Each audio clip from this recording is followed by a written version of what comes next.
We are live. We are in the building. We are here. So, I have a question of the week for you, gentlemen.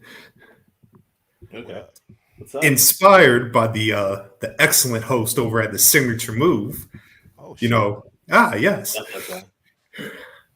I know. Yeah, yes. This Tuesday is our upcoming election.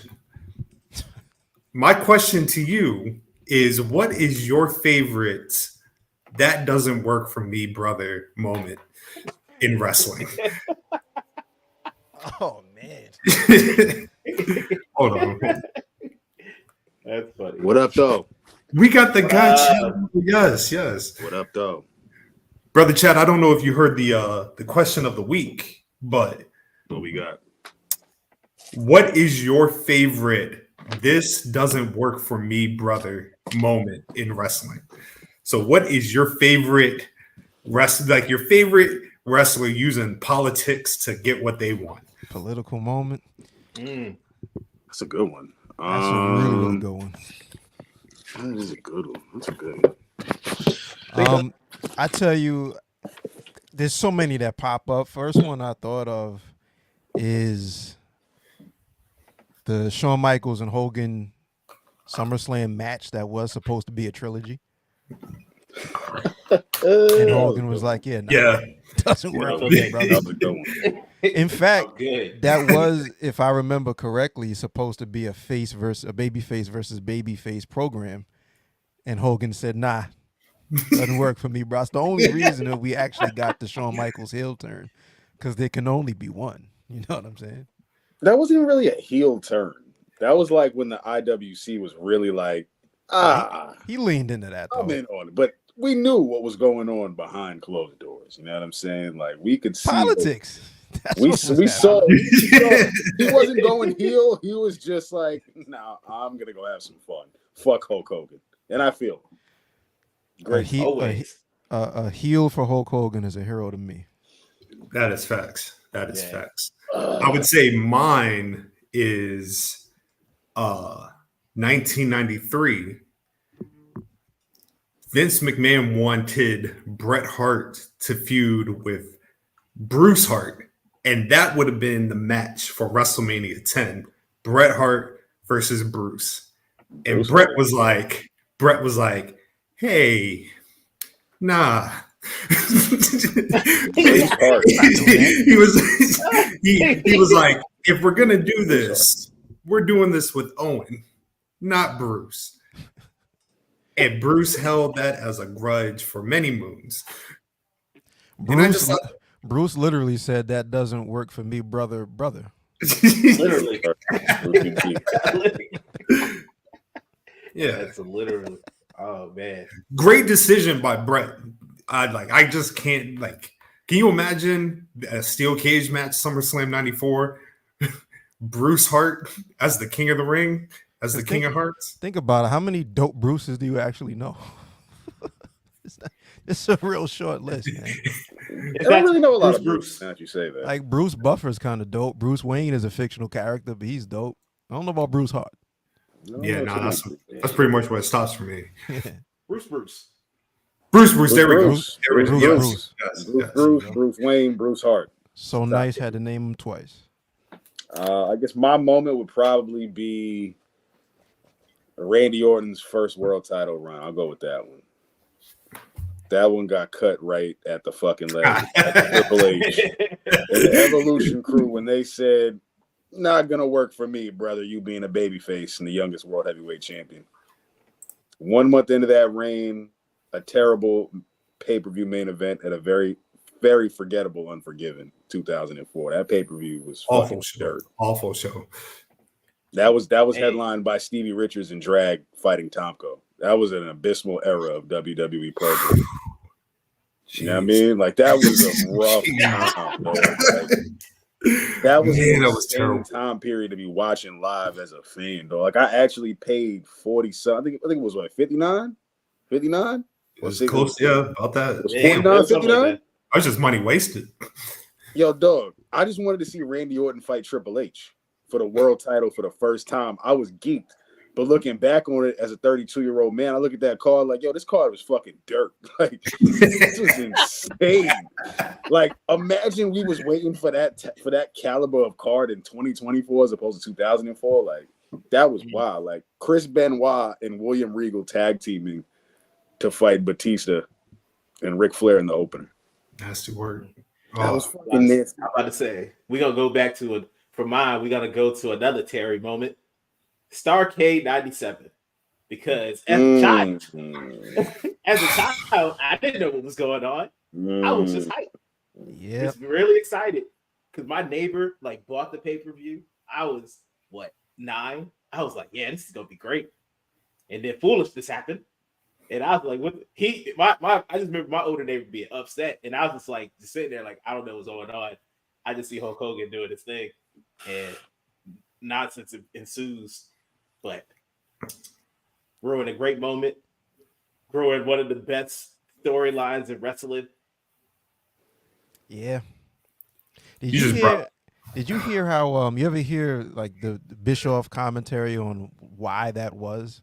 Like Hogan and Bischoff came in and said Sting's tan wasn't right. Oh yeah, man! Like that was god. What? Yeah. Bischoff has done like some pods where he's talked about why, because the decision originally was supposed to be a clean finish, and they were saying that Sting came in that day and his head didn't look right, brother, and his tan was off. So tan was good. Yeah. So that all resulted in Hogan saying a clean win is not the way to go, brother.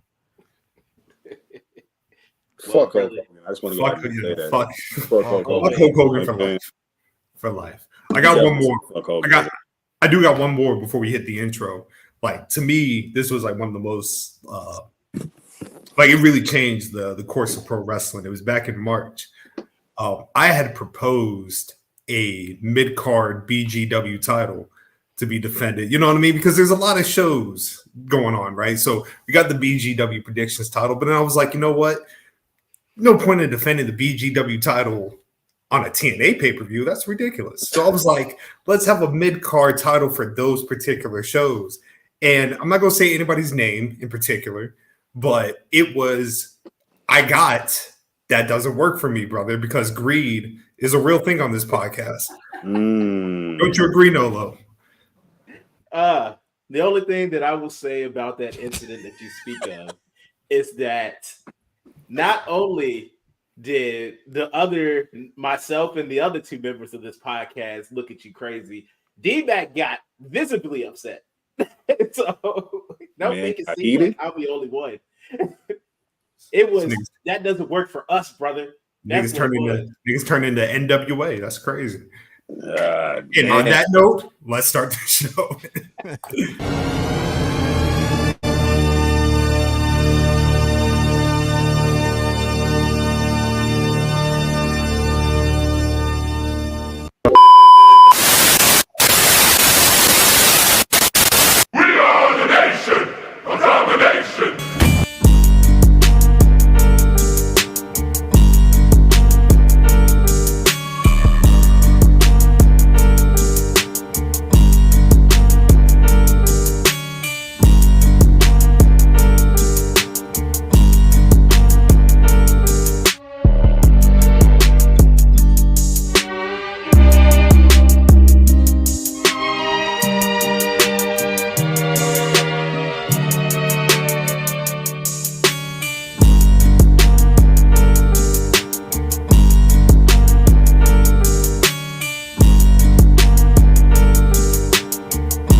Everyone to the 182nd volume of the Black Guy Wrestling Podcast. Go ahead and hit all the jazz snaps. And you already know this is, come on, look at this right here. Hottest intro in the podcast game. You know, we tried to do our best. You know what I mean? There's a couple good brothers here that have an amazing intro too. So, you know, it's all love. Peace to the gods. It's the Ringside Club pod. Yo, say what up to Chad Law playing Buzzy. Pouring it up right now. Yeah, I mean, got the rosé feeling good tonight, fellas. Oh, it's gonna be a good episode. If y'all don't mind though, I do want to start the episode. I don't mean to start the episode off on a somber note, but I would not feel right if I didn't get a chance to do this. There is a older lady that I work with, Miss Tina. Her husband passed away late last night, and Miss Tina means very much to me. She's made me feel completely welcome since I've started this job. I was actually supposed to meet her husband in a couple weeks. So I just want to dedicate this episode to her, to her family. You know what I mean? The deepest sincerities and prayers and loves to her during this time. I just wanted to say that, and just that I love her, and I hope, you know what I mean, we can feel his spirit in this show and kill it. You know what I mean? I just wanted to do that real quick. For sure. Sir. Peace, blessings. Rest up to her. Yes. Sir. Cheers. But yes, coming in first, it is Pause. the poetic professor. Yo. That was crazy. That was wild, Scott. That was wild. I mean, it started swinging right out the gate. It's crazy. Hey, man, this is Scotland for win. Jesus Christ. Second, it is your boy Nolo Green. Yes. One time for DMac. I believe Chaz will be joining us a little later. But we, as always, don't do guests on this podcast. We do co-hosts, and this co-host this week is nothing but family. You know what I mean? We are talking about one of the illest, the dopest podcasters in the game. You know what I mean? Like, these brothers here are intellectual. You know what I mean? Like, just there's so I could spend the whole 2 Could hours. be controversial depending on your take, man. You know what I'm saying? If it comes to me and luchadors, everyone thinks I'm a racist. You know what I'm saying? Some of your takes be a little wild, man, but that's okay. Right. That's all right. We gonna get there. We gonna get there. I love all the luchas, man. Shout out to the luchas, man. You know what I mean? But yes, joining us this week, Ayo, Chatlaw, the Ringside Club. Brothers, what is happening? Yes, sir. Another beautiful day in the neighborhood, man. I'm just happy to be here, Salute to the gods. Peace to y'all, man. Much love for bringing us on this week. You know what I'm saying? It's been a long time coming with another episode, collaborating with y'all fellas, man. I'm glad to be here. You know what I'm saying? Good Sunday night. It's been a hell of a weekend. I'm the worst when it comes to fucking flying. I'm just fucking top tier terrible, dogs. Hey, y'all are international travelers at this point. You know what I mean? Like, Put it this way. There were 3 of us that were scheduled to be in Chicago, and 2 of us made it. Yo, dog. That shit felt like a comedy movie going to the terminal, my nigga. That shit. It felt like Home Alone, my nigga, when like a nigga just got left behind. Like, I was like, fuck, yo. Nigga just had too much, you know what I'm saying? My night before was really active. I mean, and I just ended up just fucking around, man. Missed the flight, dog. Damn. Show up to the gate. Nigga said, Nah, see this flight? Yo, you got to the gate and they said, it's not gonna work for me, It's not brother. gonna work for me, brother. I just underestimated the flight, though. I underestimated everyone going out to Chicago. I'm like, it can't be that bad. It's Spirit. It's not gonna be that crazy. That was a mistake number 1 right there. Yeah, that was mistake number 1. Yeah. I should have completely realized that like half of the fucking independent New York, New Jersey niggas would have been going to Chicago because the show looked fucking packed. The show looked like a zoo. So like I completely was like, shit. So fucked around, and here we are right now, man. You know what I'm saying? But Well, shit look good though. Before we dive in, because we want to definitely talk about that, you know what I mean? A couple comments, you know what I mean? Shout out to the man, Gerard, who I was told that my girl said maybe we've been saying his name, Rod. Even if we are, you're still Gerard to us. You know what I mean? You are pretty much a character here. So one love to my man, Gerard. Backstage Brawl. See, more titles on BGW. So we got to give the people what they want. My man Eddie, one time getting ready to watch the Colts take on the Vikings. I'm sorry. Yo, man, Vikings Nation, dog. you know that these are not my sports in my country. So Viking Nation. You might have to make some shit shake. Nah, really, I'm a Detroit Lions guy though. I'm a Detroit nigga. Oh, you happy? And yeah, I fuck with my Lions, man. They killing shit right now, smoking shit. Left Green Bay in the dust. Had them boys stumped with 3. Just stumped. Like, damn, we only got 3? What the fuck? Like, but yeah, that's what we on, man. Football on my end, we good. Yeah, I know y'all got the whole wrestling. You got wrestling and you got a football show. I already know it's a lot of differentiating going on, so we ain't gonna cross paths with the. I think if you said you don't want to talk about how your team did today. I don't. I have no interest. I am a Cowboys fan. Yo, why? I'm sorry to hear that. I'm sorry to hear that. You from Dallas? Nah, you know what? Like this mad Cowboys. Cowboys are one of those teams where there's a bunch of fans everywhere that's not from Dallas. Yeah, I get one of those. Yeah. I'm just like, yo, dog. With that being said, I am very sorry to hear that, Nolo. Hey, man, it is what it is. I'm a realistic one. I knew we were gonna be the shit this year, so all this is just. You say this year like that's different from any other year, man. Dog. Oh no, we've won 12 games the last 3 years. There's a difference.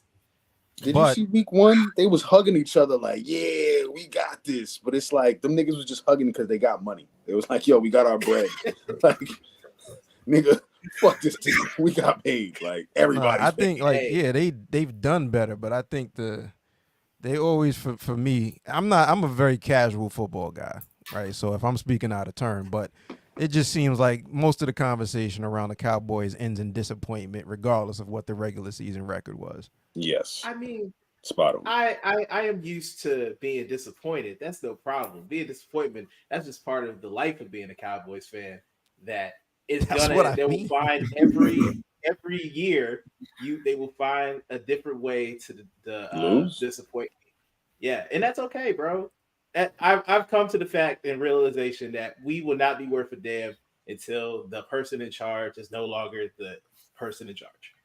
As like I said, I don't watch football at all, so you know what I mean. I'm just here as a friend to support, but as somebody who has done who has done a podcast for so long with somebody who is a Cowboys fan, when I tell you this statement right here is a true statement, because there's been times where I've done a pod with Nolo. And it'd be right after a Cowboys game, and man, that boy hurt. Okay, you're not telling the exact truth. You see how aggressive you get? Stop it. The exact truth. Y'all played the Falcons today. The exact truth is that we recorded a podcast right after the first time we lost to the 49ers in the playoffs. Like literally, not there was no. It went from clock went 0, and then we recorded. So I didn't have no decompression of watching my team embarrass me again in front of company. So I did not have the best of times recording that podcast. It's probably one of the worst podcasts ever. Yo, I gave the Cowboys faith tonight because they played the Falcons, and the Falcons aren't the strongest team in the world either. But wow, y'all are fucking dirt because y'all lost to the Falcons tonight. Oh, you gave them faith? Dog, I don't think they're winning the next 4 games. I said that last week. Yo, CeeDee Lamb got stuck at 36 yards, and I was like, well, there's the rest of that game, folks. That's Dallas Cowboys for you, ladies and gentlemen. But let's get back to the graps. Let's get to the graps. If you do want to listen to Nolo's takes on football, please tap in every Wednesday until the final whistle with himself and the legendary Cheevers. You know what I mean? Only live on BGW. Make sure y'all watch that. You know what I'm saying? Because the football season gonna come to an end, and the Cowboys will not be in the playoffs. So no, good. You gotta get Nolo while the season is still prime. Gotta get him while it's hot. He can still do recaps of the losses. Like, yo, it was a tough loss, but we was almost there. Like, we was almost there. Hey, it's all good, man. I can't even hate because I got y'all going to the Super Bowl against the Ravens. That was my pick. So I'm trying to like still doing this. Shout to the D. Gotta do the Blade Icewood. You know what I'm saying? Shout to Detroit, them Lions, baby.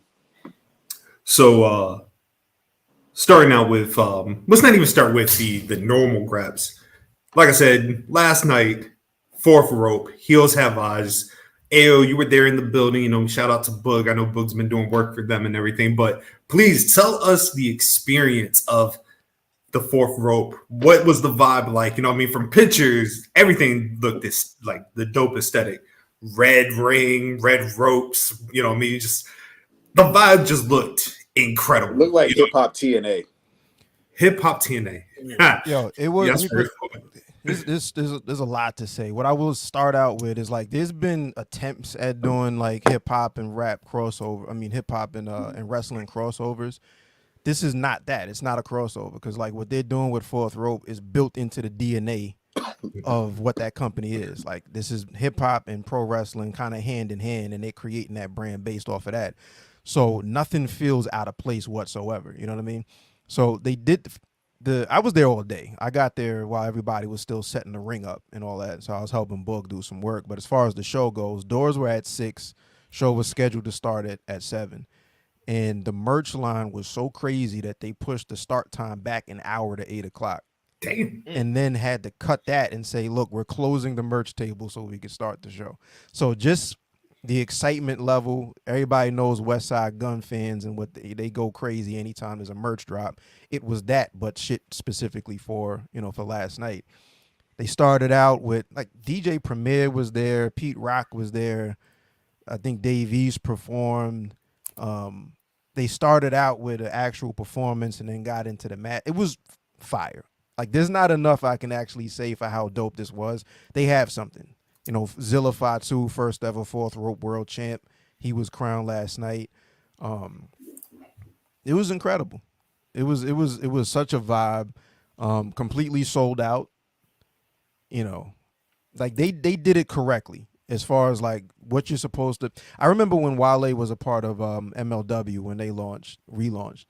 And I remember saying then, I'm like, man, there haven't really been too many of these rap and wrestling connections that have worked, and I thought they had a shot, and then it seemed like that tapered off a bit and his involvement wasn't there anymore, but he was really hands-on. This, again, from the ground up, Gunn had something. Smoke Dizza had something. Dizza got involved in one of the matches. You know what I mean? Threw somebody through a door. Like they brought a door into the ring, steel cage shit. So they're legit, like this is a full-fledged promotion, like going forward. Oh shit, that's dope. Yeah. From what I understand, like there's a lot of TNA involvement. I'm not sure to what capacity or whatever, but very professional. Chaz was on commentary with. It's a great lifeline for with TNA too, by the way. Yeah, it's what they it's definitely like a shot in the arm for TNA if that partnership happens to continue on, because it's just fresh energy. You look at so many promotions in general, man, and it's like, all right, if I only have such a limited amount of time to watch wrestling during the week, what makes you something that I want to watch? What do you do different, right? And if you put that on TV, speaking of Fourth Rope, you immediately understand what's different about it. You know what I mean? It's a completely different vibe. It's like switching from Z100 to Hot 97. You know what I mean? You know exactly what I'm getting when I go to Hot 97 versus the pop music that WWE is, or the alt rock that you get with AEW. You know what I mean? Like everybody kind of has their space and their vibe. I would say if Fourth Rope does, when they do their next show, if it's in a city that you can go to, you should probably go to that shit. You know what I mean? Because it was a fun ass time. Chicago, marijuana is clearly legal in Chicago, so there were a lot of clouds in that building.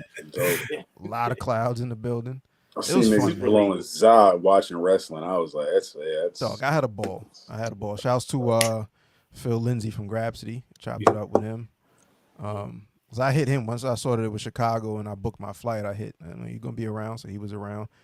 And Boog was on foot all night, man. He was working.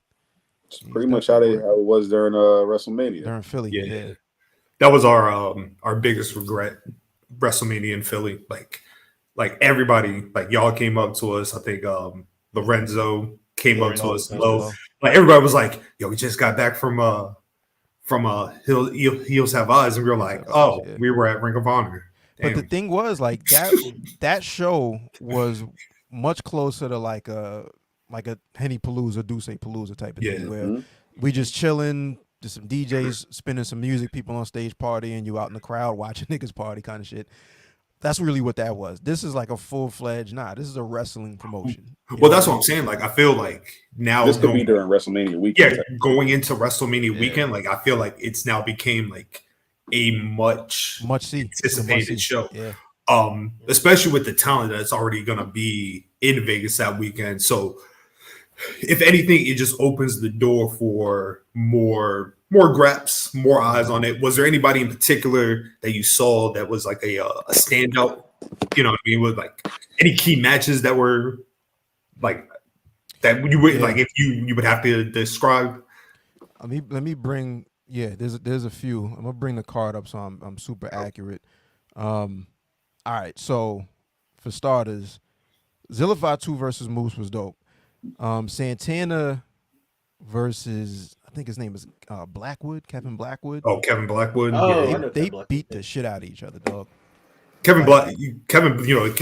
He in that Buffalo crew with Buffalo, Daniel Garcia. So yep, they beat the shit out of each other, man. Like that was a really dope match. AJ Francis and Joe Hendry was fun. You know, Yeah, Joe Hendry was there. AJ Francis. Yo, did I not just tell you? Remember when we talked about it on Thursday? I was like, yo, AJ Francis is going to be a future TNA world champion, a complete heel. He has a not so good moveset, but it's everything else he does outside of the ring is what is like, put the world title on this guy. Yeah. He's going to piss niggas off in TNA. Heat. But that was dope. Yo, Enzo was there. Enzo wrestled, real one. And he's still in prime Enzo form. He's like doing lucha shit. You know, there's a couple head scissors and hurricane rounders. He's been in the gym. Yeah, I mean it ain't getting it smooth. together. It wasn't smooth. It wasn't smooth. It looks like Enzo doing lucha shit versus lucha. You know what I mean?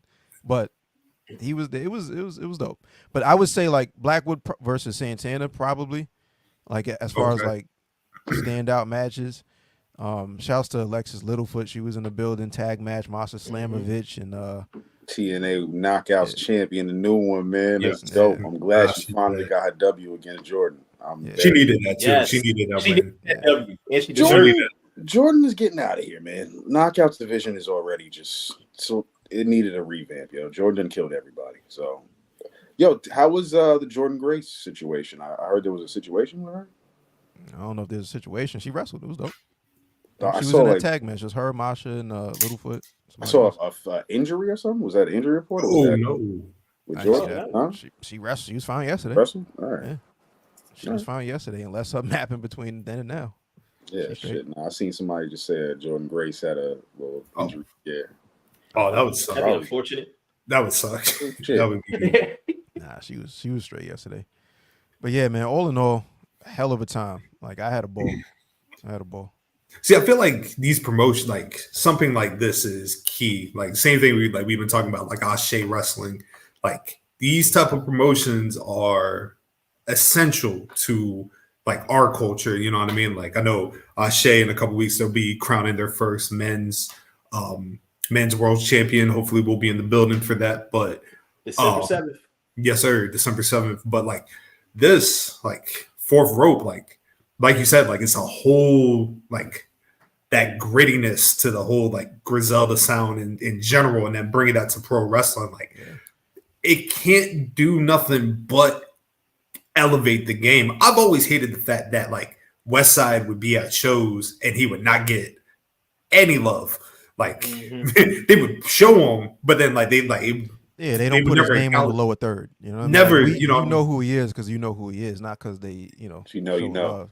Yeah. But I mean, a lot of time, I'm sure that played into a factor of why he would start his own promotion. You know what I mean? It's like, yo, y'all are doing y'all thing, and that's cool. I think I could do this. Not even necessarily better, just do it in my way, and it's gonna be dope for people that think the shit that I do is already dope. Absolutely. You know, and again, it's like a pro presentation, so it's not like this was cool for some rap shit. You know, backyard shenanigans. Like, nah, this could have been GCW, but on steroids. Like, with a way bigger just budget. run it. You can run that shit live like any other show, and it had a ball. You know what I mean? Part Summer Jam because you got mad performances and shit in there, and then the wrestling is up to par. Again, it wasn't like we found some wrestlers that, we didn't find no wrestlers. Like we have pros here. You know what I'm saying? So it was. I can't say anything bad, bro. Like it was special because it was so different. From the normal, wrestling show, the way that they infused music and performances into like the run sheet of the show, nothing really felt out of place. you know. And because everybody was there that is already tapped in with Gunn, when a song comes on and everybody knows the word, man, something as simple as when you hear a bunch of doots and gunshots from fans in the audience, where you would normally get like "This is awesome" chant. You got that too, but then there's doot, and then I know what that is. So on the other side, that shit just ping pong, yo, all night. That makes You know my what heart I'm happy. saying? All night. I need to go. I got to go to one of these shows, man. I don't know what the Yeah. next one is. Fun but- ass time. Fun ass time. I'll show you. I got a shirt from there. Let me pull it up real quick. Oh, for sure. And like I said, it's Seeing Joe Hendry on a West Side Gun made that's crazy. Like that's why I was like, wild, dog. Joe art, Hendry man. being at a West Side Gun show, like that's crazy. That's the art and the culture. It's the art. You know what I'm saying? It's all about Niggas the in art. Ed- as somebody from Edinburgh, Scotland, like they don't listen to West Side Gun out there. That's insanity. It's all about the art. Oh shit! Look, Oh, the that's a boy, nice shirt. that is a nice Is it shirt. clean? Ooh, And Chazo in the building too. look at Chaz pulling Good up. one. Yo, these were the turnbuckles. The Scorpions were on the turnbuckles. Of course. Come on. So like, I mean, fresh. There's some shit I can't say, but it was some dope shit. It was We'll dope. talk. We'll talk. Yeah, we'll Oh, yeah. because I want to know. I But almost- Chazo, What's up, brother? What up, my G? what up, G? My brothers, what's going on, man? What up? Peace. Feels good. Feels good. welcome back to good, the block, sir. Welcome. Man, feels good to be here, man. I don't like when I leave, but gotta do what I gotta do. But Got to do what you got to do. Oh, Without back, question. we Know back that. like cook crack. You know what I'm saying? Life be lifing. Know that. Ringside Club, always love. Fellas, y'all good? Of course, every Yo, trip. hey, Good, man, good. I'm on a flight right now, man. I missed mine last night, but I'm here right now on mine. Yo, he was supposed to land an hour after me, and then when I got back to service and I saw his text coming, I was like, oh damn. That shit was dirt. And then son. he was like offline for the rest of the day. At some point, he texted me, yo, dog, you alive? Like, you Yo, straight? dog, I It's like, yo, so he sick. left me on like, yo, I'm gonna try to see if I can get the next whatever. And I just didn't You hear just from never him until Yo, like the show was about to start. I'm like, fam, are you alive, B? Like, yo, what's my good? nigga. That shit was all bad. He was down in the dumps, dog. all bad, yo. Hey, It was a I don't quick blame trip. It was gonna be a quick trip anyways. You know what I'm saying? Like we did quick troopers when it comes to like day trip poppies. So like nigga ain't get no insurance on the flight, man. So Damn. Damn. they was like, yeah, so we'll put you on this next flight for a couple $. I was like, God damn. No, you won't. Can't do it. So thank you. I can, but I don't want to. So yeah, where we at with it right now. But we here though, you know what I'm saying? We ain't reminiscing on the past, we talking about the present and the future, Yeah. you know what I'm saying? Good graps. You know what I mean? It's a good collaboration here. It's been long overdue. The gangers are here right now. Appreciate y'all for watching us on the YouTube, on the X and all that. If you So, partake you know- in the campaign, salute to you as well too. You know what I'm saying? Oh yes. So tapping in with the main graps. Crown Jewel was yesterday. Not gonna lie, did not care at all about the show. It looked good from what I saw. I just real my heart, consensus, guys. my heart wasn't there. My heart, like usually for like these type of pay-per-views, I'm locked in. It's 1:00. I knew I didn't care when I missed half of the first part. The first part of the show, I missed completely. Didn't know what time it Oh started. damn. Didn't know what time it started. Didn't even care to know what time it started. I was like, I will turn it on when my spirit tells me to turn it on. And I got halfway through the first match, but then after that point, just did not care. You know what I mean? But I digress because from some people, it looked like a good show. Key things: Solo, pin Roman. Mhm. Yep. What we think, you know what I mean? Like that's a big coup for Solo. Hey, my man Solo Roman, stepping stay in- put Solo on his stepping family, in. dog. Finally, Stay putting his family on. That's what I love to see. finally, folks. He's finally got a W that matters. Especially like it would have been, it would not have been enough if he pinned Jimmy. You know what I mean? Nah. He had to, even Jay, like I think Jay coming off of being an Intercontinental Champion would have been noteworthy. But if you want to make a splash, have him beat Roman. I guess that was the right move. But they got to do something basically to justify why there's going to be an eventual War Games. Why does this continue? So that's what that was. Do y'all feel like it's been a topic of conversation, but do y'all think this has been like rushed? Like, is like they have to get this to Survivor Series? Because a lot of people were saying like they rushed the Jay coming, like reuniting and everything like that. I don't see it that way, but I could also see how some people do see it that way. I don't. I personally, I Still think 4 weeks to go. We still got mad repetitive Raws to go, where it's like in SmackDown beatdowns of the Bloodline and on the Usos. Like, it's just get this show on the road, man. Get this shit going so we can get this whole like. Let's get to the next phase. Let's get to the WrestleMania portion of this Bloodline shit. You know what I'm saying? Pack of ass. Damn. Yo, Eddie James, to that point, if you're a TNA guy, that Crown Jewel pay-per-view or PLE felt like when TNA be doing like their random ass Friday PLEs, like No Surrender, just like emergence, like TNA emergence. Like, this is what like that Saudi PLE felt like. It was just a random throwaway, like just look at all the results. Like, I was just like, nah, let's get to War Games, man. Let's get the show on the road with War Games, dogs. I actually enjoyed the show. Two of the matches, the last two I didn't get to watch until this morning, but I enjoyed the show for the most part. It was enjoyable. There's never like a horrendous PLE in this era right now. I can't say like any PLE is like, yo, it's too much. It was cool. That's what it was. It was just cool. Like, you see, so like obviously with this, building into War Games, the white man has infiltrated the storyline once again. And where are we about to go? Hey, Scotland is on his Dean right now. Hey, look, man. As I said on Monday, whoa. that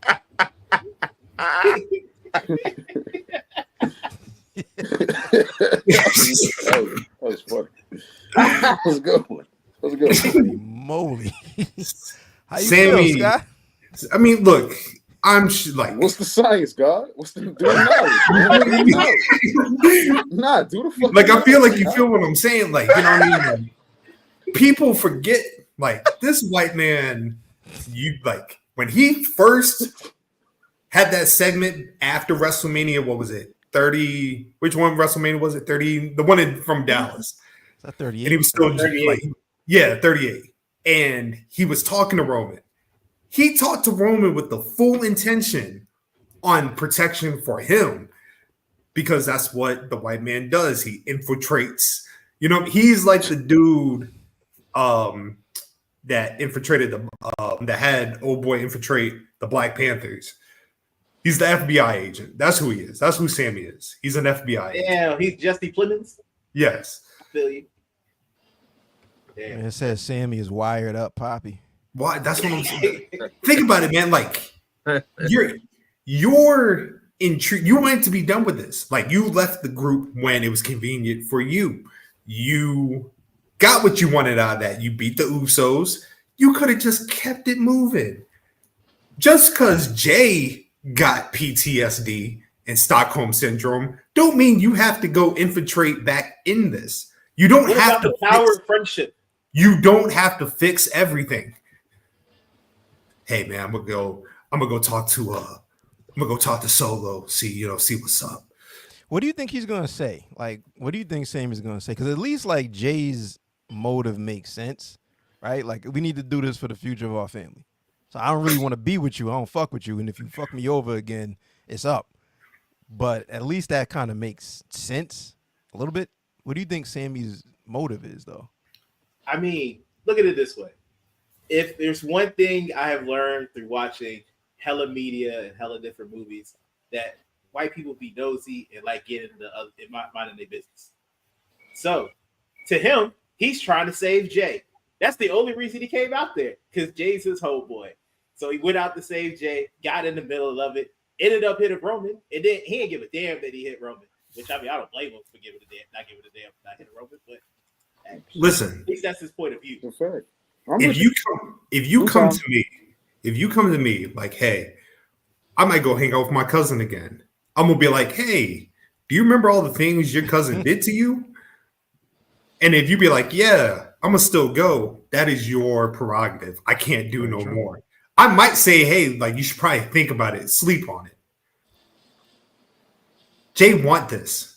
You know what I mean? You remember when Jay saw Jimmy and how happy he was? At that moment, I was like, see, the PTSD is coming back to him. You know what I mean? Like, he don't know any better. Sammy just wants to be the focal point of this and be like, oh, I saved somebody. No, white man, go back to Canada. Be where you need to be. You know what I mean? Go help your other friend. Go help your white friend, Kevin, and deal with his problems. To quote Twitter, Kevin Owens is gonna fucking kill Sami Zayn. Like, he's on that. He's back on the list. He made the list. You know what I'm saying? Like, on Kevin Owens' shit list, Sami Zayn is just like, it's like, yeah, I'm going back to you, buddy. Like, we're gonna get an inevitable Kevin Owens, Sami Zayn hardcore match again once this is all said and done. But this is formalic bloodline. Like, just you're gonna get a massive bloodline segment. You know what I mean? I appreciate it in the position it was in the card. Like, that's what I did like. I'm glad they didn't end the pay-per-view like that. You know what I'm saying? That was cool. So I'm fucking with it. I'm fucking with what Sammy's presenting right now. You know what I mean? It's giving some intrigue. It's filling time, man. They got how many hours of fucking television to kill? They got to get through this shit. We still got to get Sammy versus Solo. We still got to get Sammy versus Jacob. There's still a whole other wave of matches they still got to get out the way. You know what I mean? That they test no waters with now. And as AO once said, what draft?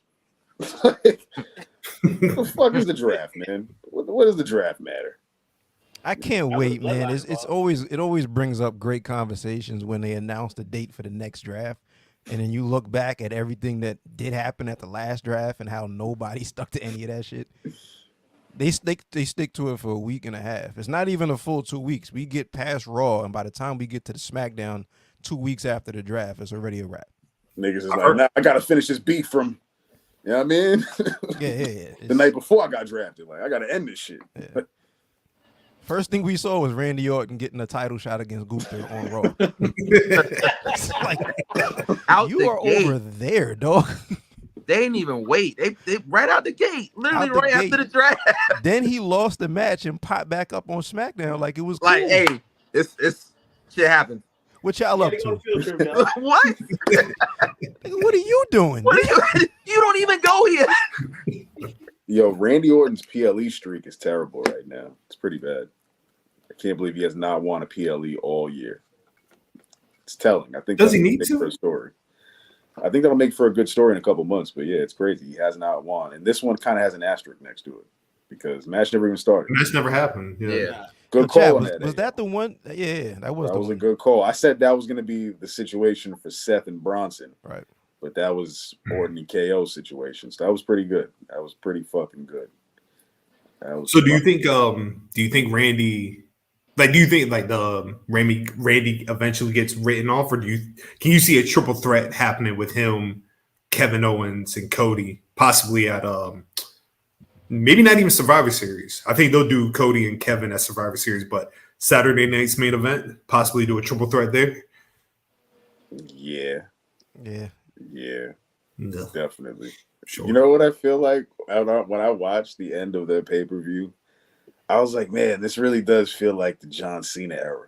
Because like I was present, you know what I'm saying, for the whole rise of everything. I watched when the crowd was there, and then everyone was like, John Cena sucks. And I'm just like, I can't believe everyone's flipping on this guy. He's actually pretty good. Crazy enough. I'm watching that with Cody Rhodes right now. Like, they're not turning, but like just the presentation, the wins, the feuds. Like, I don't mind Cody's reign. He's having great wrestling matches. The matches are very good wrestling, but it's just the revolving door of this bad guy, and the usual suspects, and it's just the same. We're about to get Kevin Owens, Randy Orton, Cody Rhodes for the next 4 or 5 months. I predict until WrestleMania, until we figure out the Royal Rumble winner. We're going to be seeing a lot of this feud going on. Like, I don't think we've seen Cody have the most matches with different variety of wrestlers, which is fine. You know what it is with homie too, with Cody. He's such a go hard as a character. His personality is like basically that promo, that last one between him and Gunther, when Gunther was like, he's out here, your daughter. You're not doing this for your daughter. Like, stop. He told no lies in that whole shit. And you started, the energy in the crowd was palpable that night. That if 6 months from now we have reactions from WWE fans like we got from AEW fans right before homie left, it's gonna be that as like the turning point, because people are like, now the facade is already down. It's like, dog, you are phony as fuck. You're making this dramatic. It ain't that dramatic. I just want the title and so do you. Like, what are we talking about here? Do this for my daughter and my pops. How many times you gonna bring your pops up? But that's what it is. Religious. Like, yeah, it's really the energy with him. He's such a go hard type of dude, and a title reign is really only as good as a feud. Also, Chaz, what do you think, man?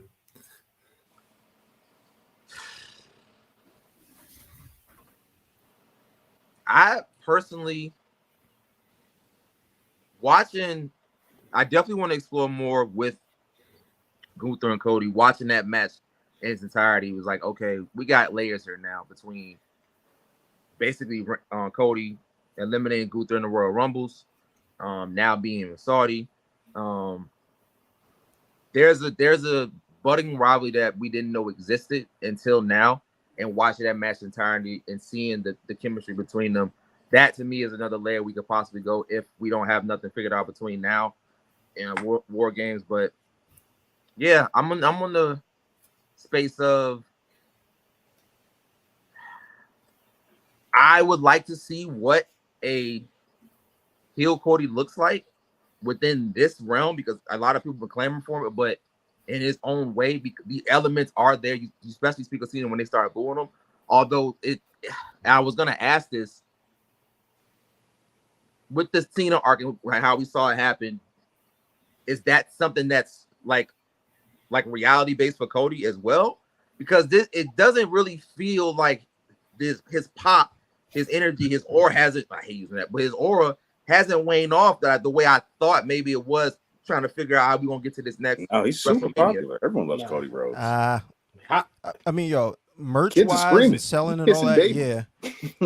But I mean, like, a lot of that's the music too. Like when you hit the wall, people know to cheer right then and there. But like again, like part of the character.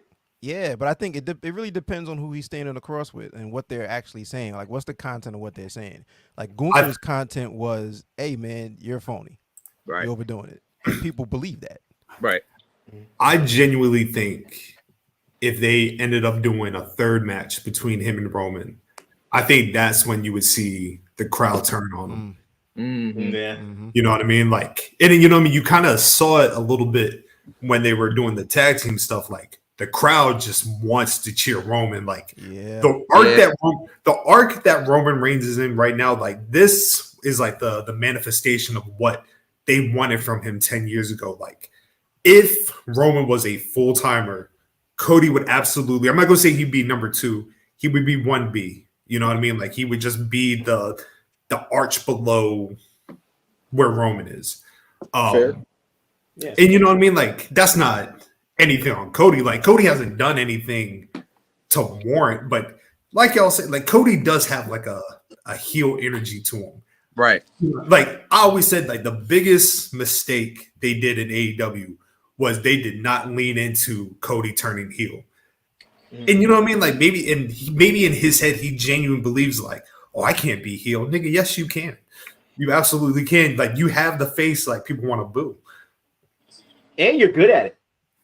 Mm-hmm. When you actually wants to do it.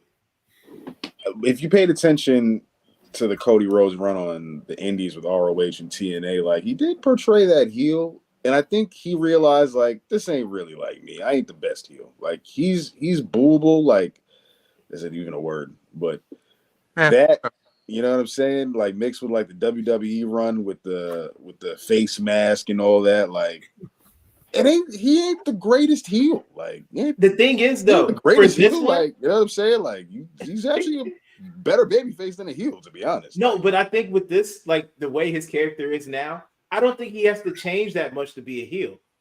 Like he could just be one of those delusional heels that thinks he's in the right, that thinks he's doing everything. Everything. Wow. Yo, Yeah. Brandy Nolo, made hold it. on, brother Too. Chad. Nolo, say that one more time, please. Just say that one more time.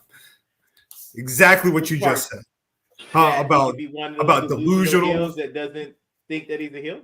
Yeah, that's it. That's it. That's the one. Thank you. So pretty much the end of his AEW run, but just on WWE steroids. Yes.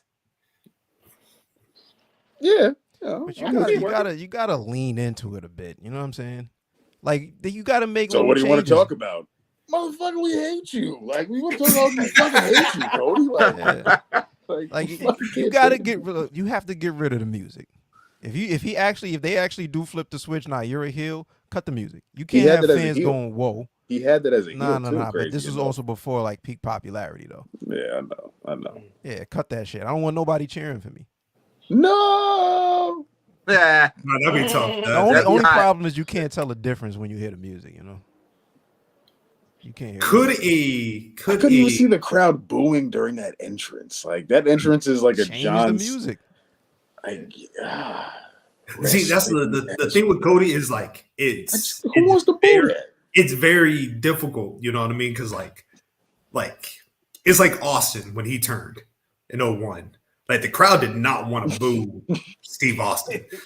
Yeah, I got a theory on that though.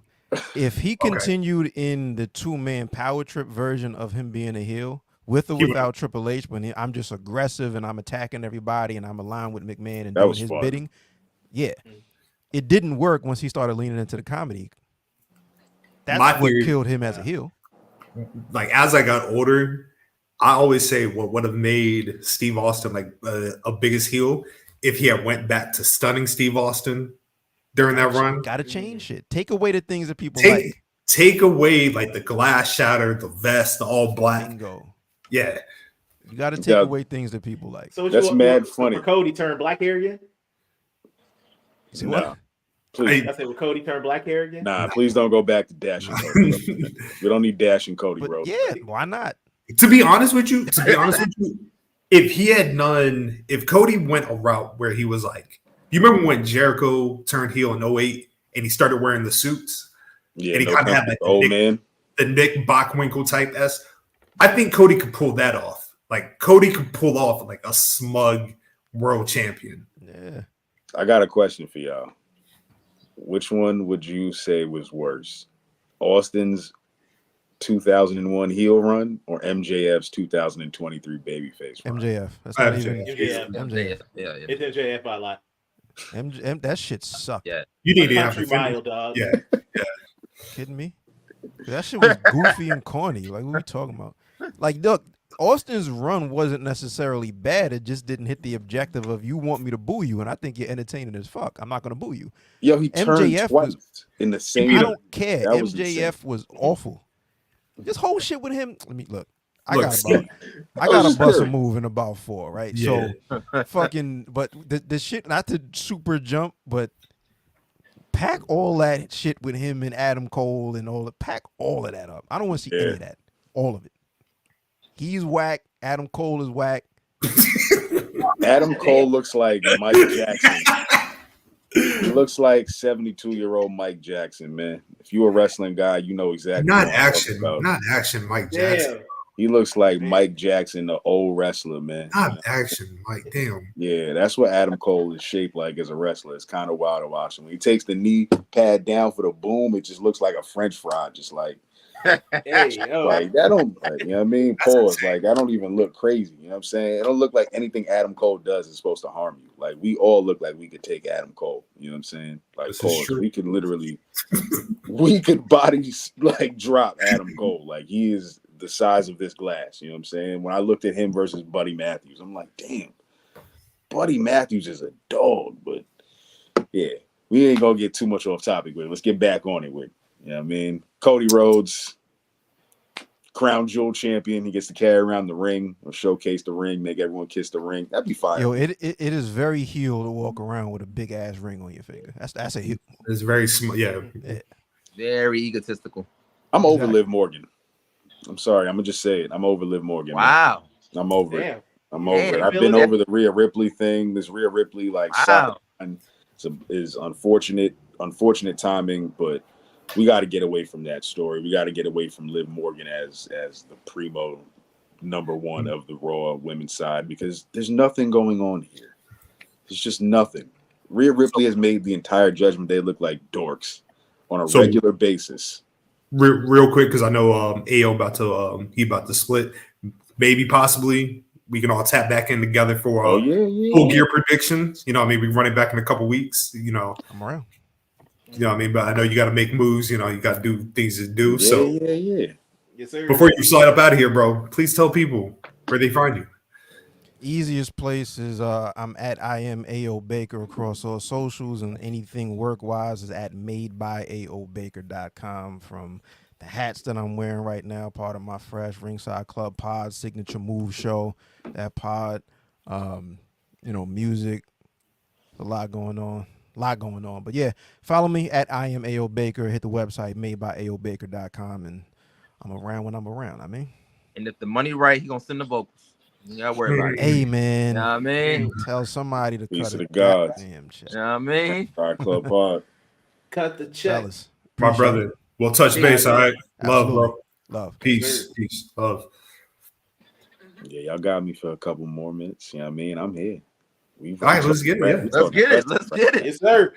Yeah, So you said you tired of So living. you overlive, huh? Yeah, I'm over Liv. Pack the Me shit. too. Me too. Damn, everybody up to live. I'm still rocking. Thank you, Chaz. I'm with you, bro. I'm with you, Chaz. I'm still holding on. But I am curious though, Look. like what about it hasn't served either one of you? Either one of y'all can go. But like, is it the full package, or is it like one missing thing? Before I answer my question, let me ask you one question. Are you okay with this story going all the way to Mania? So I know Absolutely the last, not this pod, obviously that's pod. Fuck no. It was probably the last pod. I was like, yo, we need to wrap this Judgment Line story up, because it is. I feel like it's already reached its crescendo. They're I have dorks. more to give it. Right, like it's not the same. It's not hitting the same. On top of that, I'm ready for another solo Finn Balor run. So that's that. Obviously, I don't know if you're going to win the title, but that's another conversation of the day. But yeah, I was over this storyline weeks ago. But for Liv, I've enjoyed her run. I've given it space to allow it to me to like it. But now I'm like, all right, what's next? Because you've done your Rhea thing. You got this idea. You got the man. You got everything. This revenge tour. How are we moving now? That's what I'm curious to see. But the Judgment Line, yeah, I'm over that. Yeah, let me clarify. I like Liv. Like Right. Liv, I'm cool with. The storyline, I'm done with. Right. Like I'm tired Yes. of Liv I and agree Rhea. with you there. Yeah. If you're just sticking to the storyline, then I agree with you 100%. I'm Name tired of that. any memorable Liv Morgan world title match. Hold on. Let me think. I got you. You talking about world title match? This current run. Name any memorable match. Oh, I like both of her matches with Rhea. Yeah. The first one was the better one. Which one was the first one? The one at SummerSlam. SummerSlam. I like the second one better. She's had this belt 6 months, and you just named 2 Rhea Ripley matches. When has she defended it? There we go. It's She like defended I it. don't. Well, that just want- sounds like she need more work That's under the bad belt. booking. I don't blame Yeah, I'm her. about to say she needs some more work. Give It's it like, an 8-ball. Give it a rock. You know what I mean? Rhea Let her Ripley's distribute We're it. gonna do that. Rhea Ripley barely wrestled either. It's like I think January. the belt needs to get away from both of them. To be completely honest, I think the Oh, belt needs that's to a whole start nother moving pocket. around to the rest of the women's division. Like SmackDown's women division, strangely enough, seems way more busier, and their revolving door is like kind of just fine. Like Naomi could jump in here at any point and win the women's title, and it'd be legit. Like in a weird way, it seemed like the focal point has went to the women's tag division. Yeah. Like the women's tag division has been cooking. Right. You know what I mean? And I don't know if that's like if it's done by design, if like Triple H has a inability to like, oh, we're gonna focal point XYZ. Feels like it now that you say that.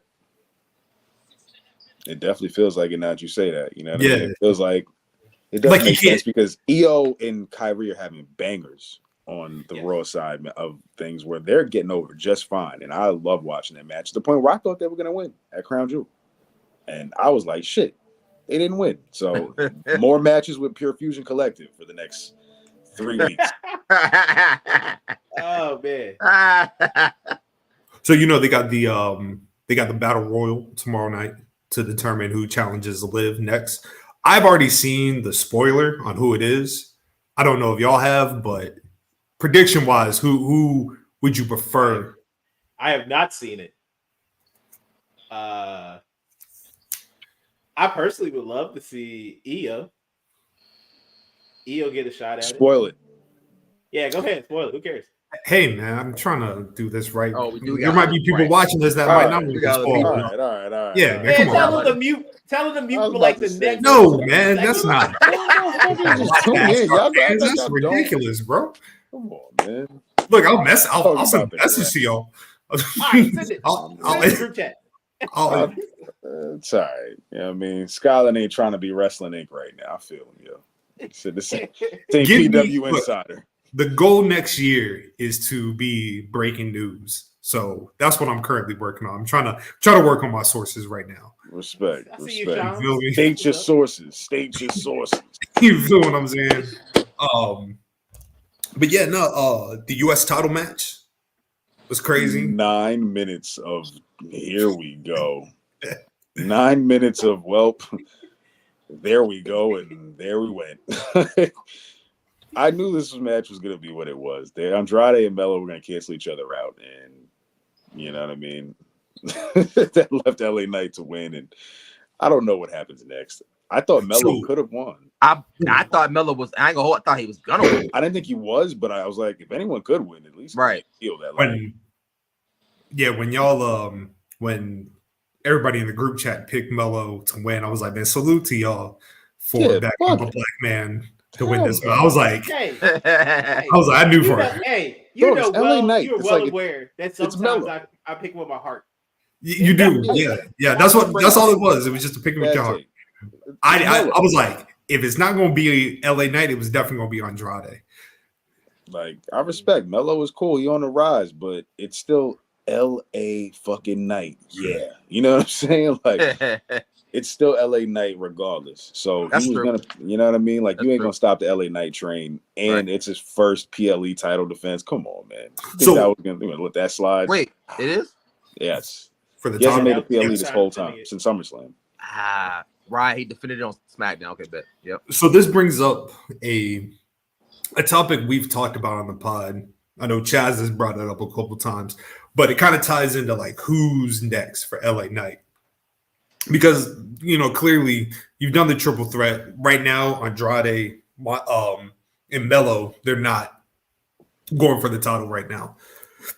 So then they're, you know, who's next?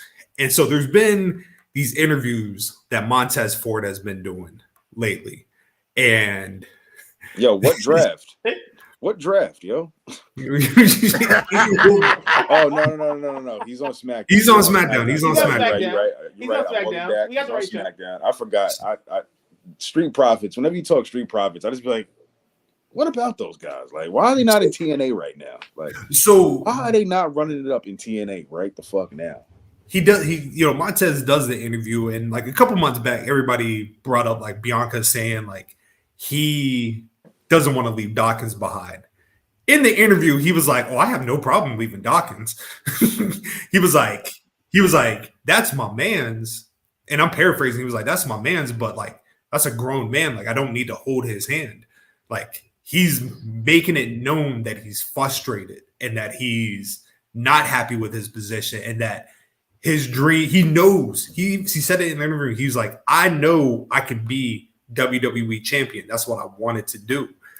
He was like, he doesn't know why it's not happening, but he is getting frustrated. He brought up like he's like they're bringing in the new people. Like obviously he was talking about the Motor City Machine Guns and like this stop and start thing with the Street Profits. Like think about the last 2-3 years of the Street Profits have not been kind to them. You know what I mean? Like they get linked up with Bobby. Bobby's gone. You know what I mean? They got the thing with B-Fab. That's not really working.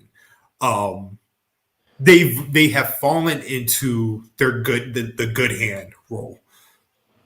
You need to slot somebody in a tag team match. Boom. Street Good Brothers. You need a bang. No, not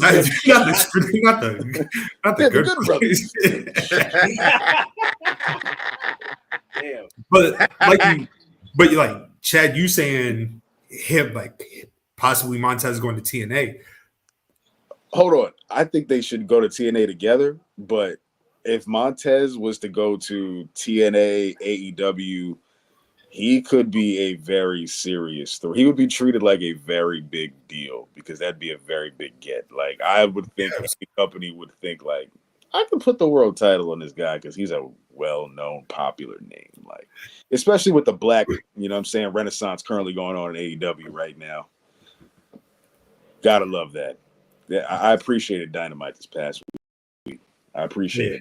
We go tap. That's one of the best Dynamites they got. Wow. That was really good. That was the blackest Dynamite I've ever seen. I love it. We go tap into it, but Chad, I know you have been talking. Chaz, you've been talking about this for some time about Montez, so I'm gonna let you cook on your thoughts on Montez saying he knows he could be world champion. Wow, not the glasses. No, they want back. Just want to, set the tone. Just want to set the tone.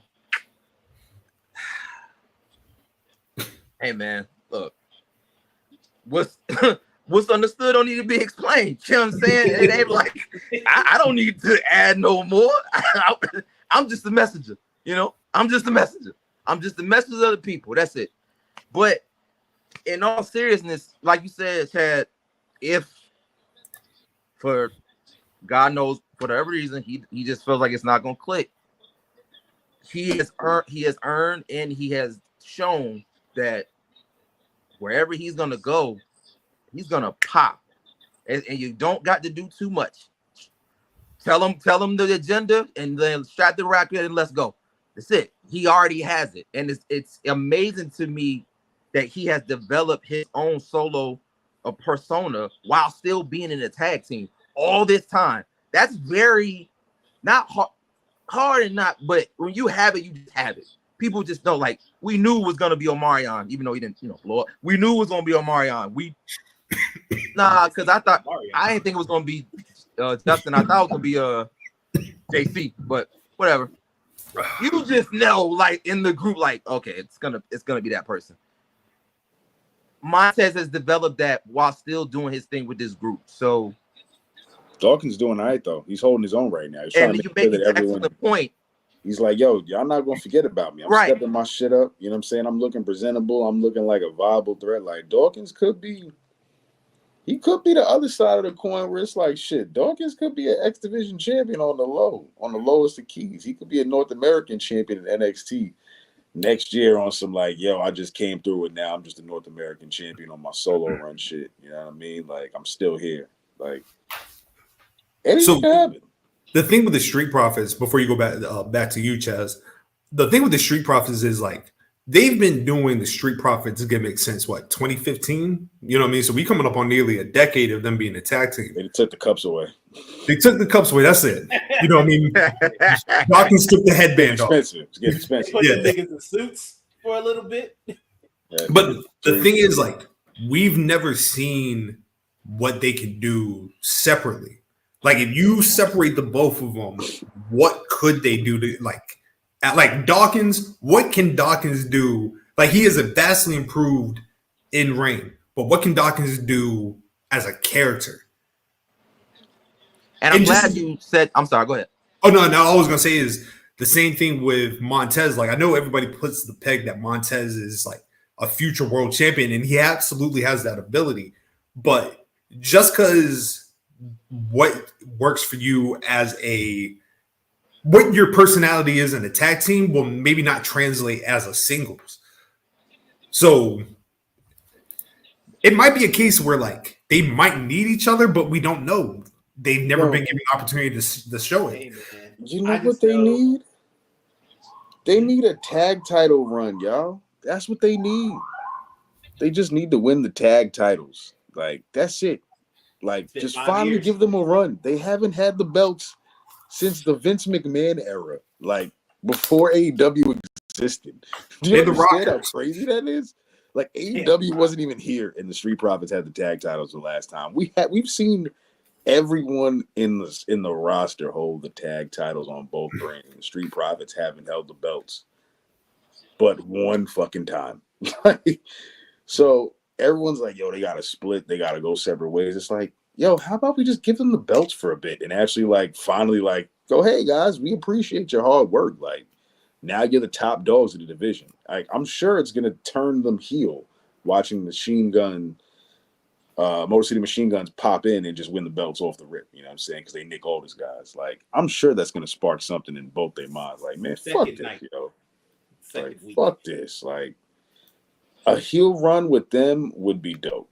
Like, I'm liking where the tag division is going on both brands. Like, finally, they look like they're going in a place of further as opposed to stagnancy.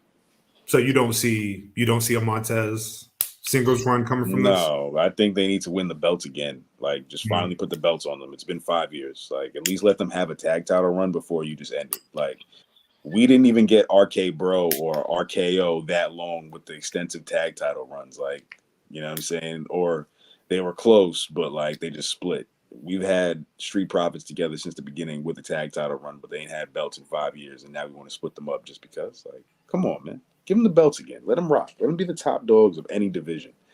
Look at the Raw side of things. Where are the tag titles? Who are the champions? What are we talking about here? It would look crazy if there was both black tag teams were teasing a split on both shows. It would look 5 years. It would look crazy. It would look crazy. Dog, who are the champions? How are Street Profits not the champion? But to like rewind it back, that's why like bring it back to LA Knight. I would do a scenario where both Street Profits like challenge LA Knight for a match. Like 1 week you do LA and Dawkins, next week you do LA and Montez. I fuck with that because it's a new challengers. We can't just keep doing Santos Escobar and LA Knight. LA Knight and Logan Paul is probably going to happen again at some point. Like Andrade, Melo are going to become a tag team and become the tag team champions before Street Profits do. I'll put my money on that. Damn. I'll put a fucking man. That's that Vince McMahon shit. I'll put $1 that Andrade and I've been saying this. I said this in match 3. I was like, yo, they are going to be a strange bedfellow tag team and win the tag titles in 6 months. And after all this is said and done, they will have the tag titles before the Street Profits have the tag titles again. I vow that. I see that happening. Because where else are Melo and Andrade going to go? But a tag team. That's it. Y'all can see it. Y'all know y'all can see them on SmackDown tagging together to take on Grayson Waller and Austin Theory. Having a barn burner. That's why I'm trying not to see it. I don't want to. They're going to fight LWO. Come on, man. You can see it right now. Andrade and Melo versus Hector, Garza, and Humberto. You can easily see this right now on SmackDown Friday nights. I see this happening. So, yeah, man. That's where I think that's going. But I like that. I like Montez and Dawkins challenging LA Knight. It's different. It'd be fresh. Remember how excited we were for like the possibilities for Montez Ford after the Elimination Chamber last year? Or that was a flash in the pan. It was. It was. We should have known someone was up when Triple H didn't even mention them in the press conference. That's what we should have known. Back of the line, yeah. boy. He praised everybody but Montez. To the back of the line, boy. Better luck next time. That was insane. Yeah. You're not wrong. That was insane. But yeah, man. Trying to think. Is there anything of note of Crown Jewel that we need to talk about? Anything else? Because we can praise the women. Yeah, go right ahead, sir. Yeah, let's go. Yeah, man. So the four-way tag team match with Jakara Jackson, Lash Legend versus Io and Kari versus Bianca and Jade versus Chelsea and Piper. They gave them the time that they had, and they went out there and rocked it. They from the way that the match flowed. I loved how the match was flowing with everything that they did. I love the finish of the match, doing the Doomsday Device, the Piper to finish it. There was no weak points in that match, and the women did their thing up there. And extremely proud of the Meta girls because they was in there cooking. Jakara was over there jumping off the turnbuckles. I love to see it. Jumping off the top of Lash Legend. Lash is she's a future, like Lash is the one. Like Lash has a massive, he has a massive run with one of the women's titles in the next couple of years. That's for sure. Yeah. That face off of her and Jade. That is WrestleMania 3 to me. That is the WrestleMania 3 main event.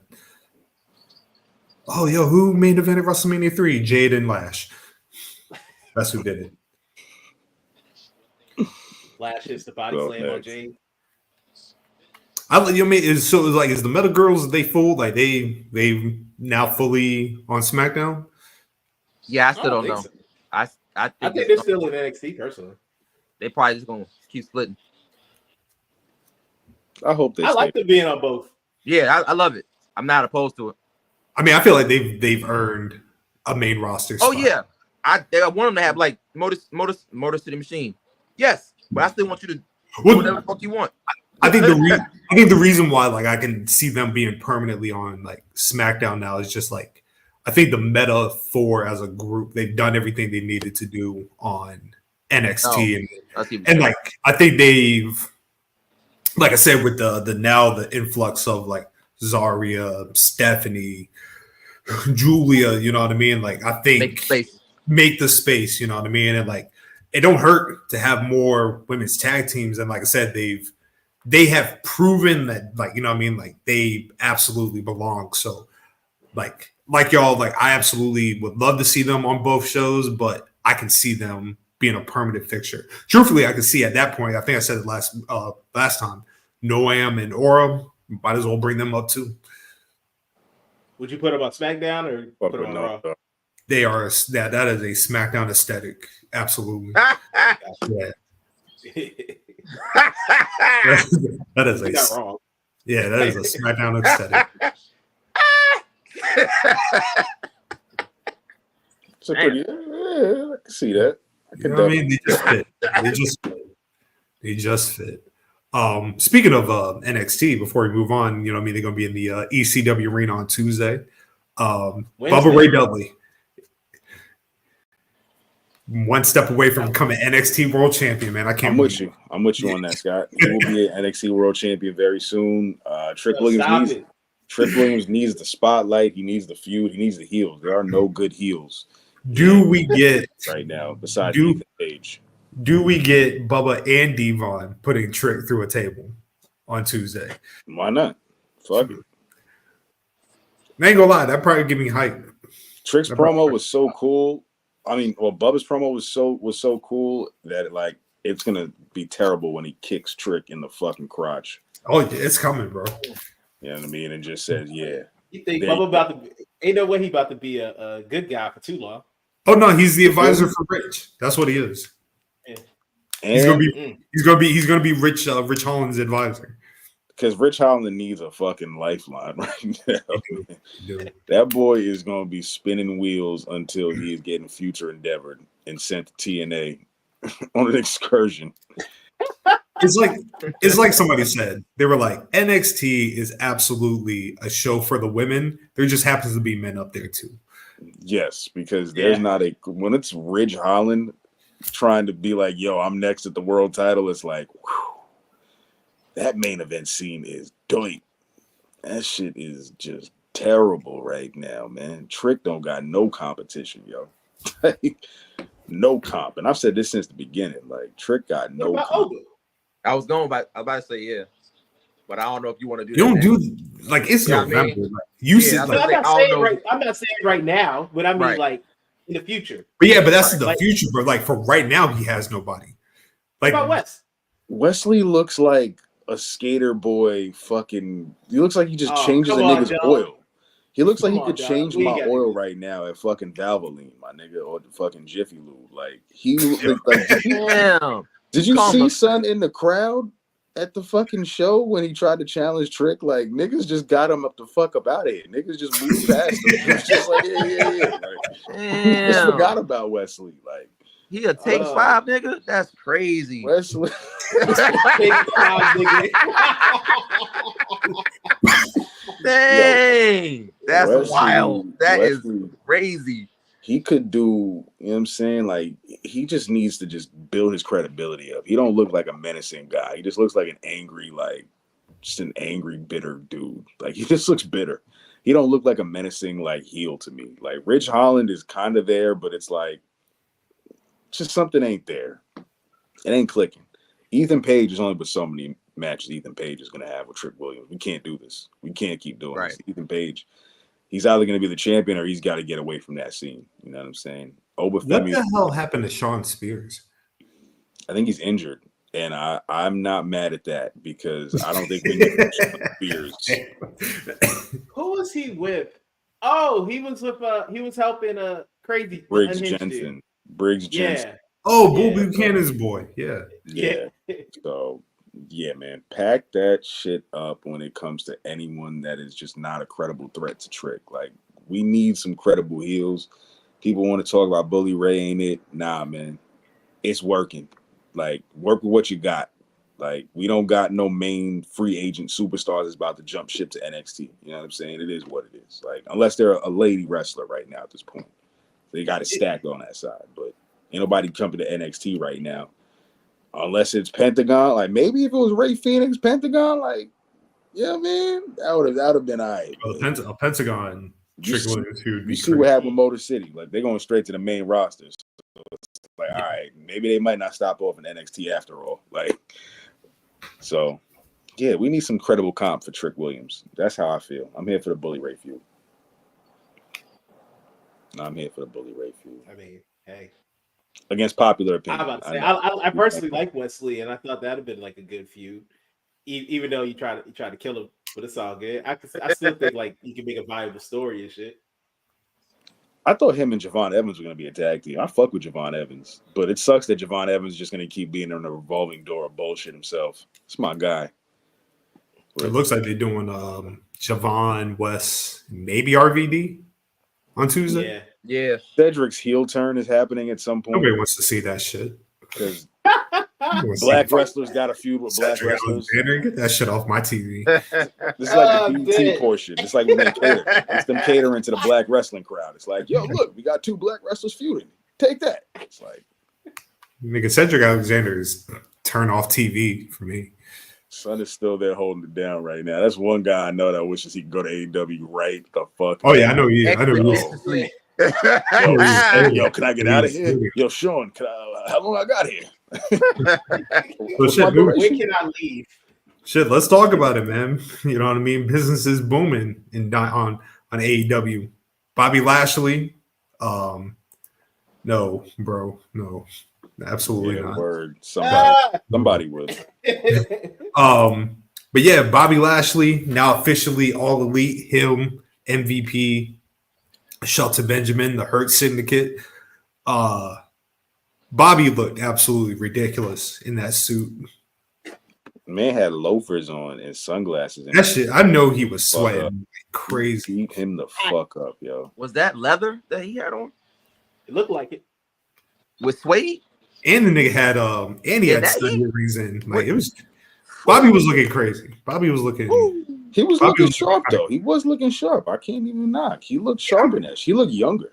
And look, as somebody who was professionally a dealt with suits for many years. Like, I was getting furious because I was just like, nigga, if you do not go up just one more size, like, you can go up the size and get it fitted. You went to the size you're not supposed to be at. I mean, that's how we usually be seeing Bobby Lashley in 2009 TNA. Like, he's the blazer with the V-neck tee on, nigga. Like, you know, and that's cool. That's cool. That's cool. nasty. No, that's not cool. That's not. But that's Yeah, 09. 2009. I'm sorry. That's 09. I'm saying, like, that's what we know. That's what we know Bobby Lashley for. To see him in fitted, like, just, you know what I'm saying, like European cut. I'm like, all right, like, he looks menacing. He doesn't look like fucking got that ball. somebody's uncle at the barbecue. Like, you know what I'm saying? Like, he looked like a nigga that's gonna cause damage. Like, he don't look like somebody that's just like, yo, look at your jeans. Why they mad baggy? I can trip you right now. Like, he looks like a terror.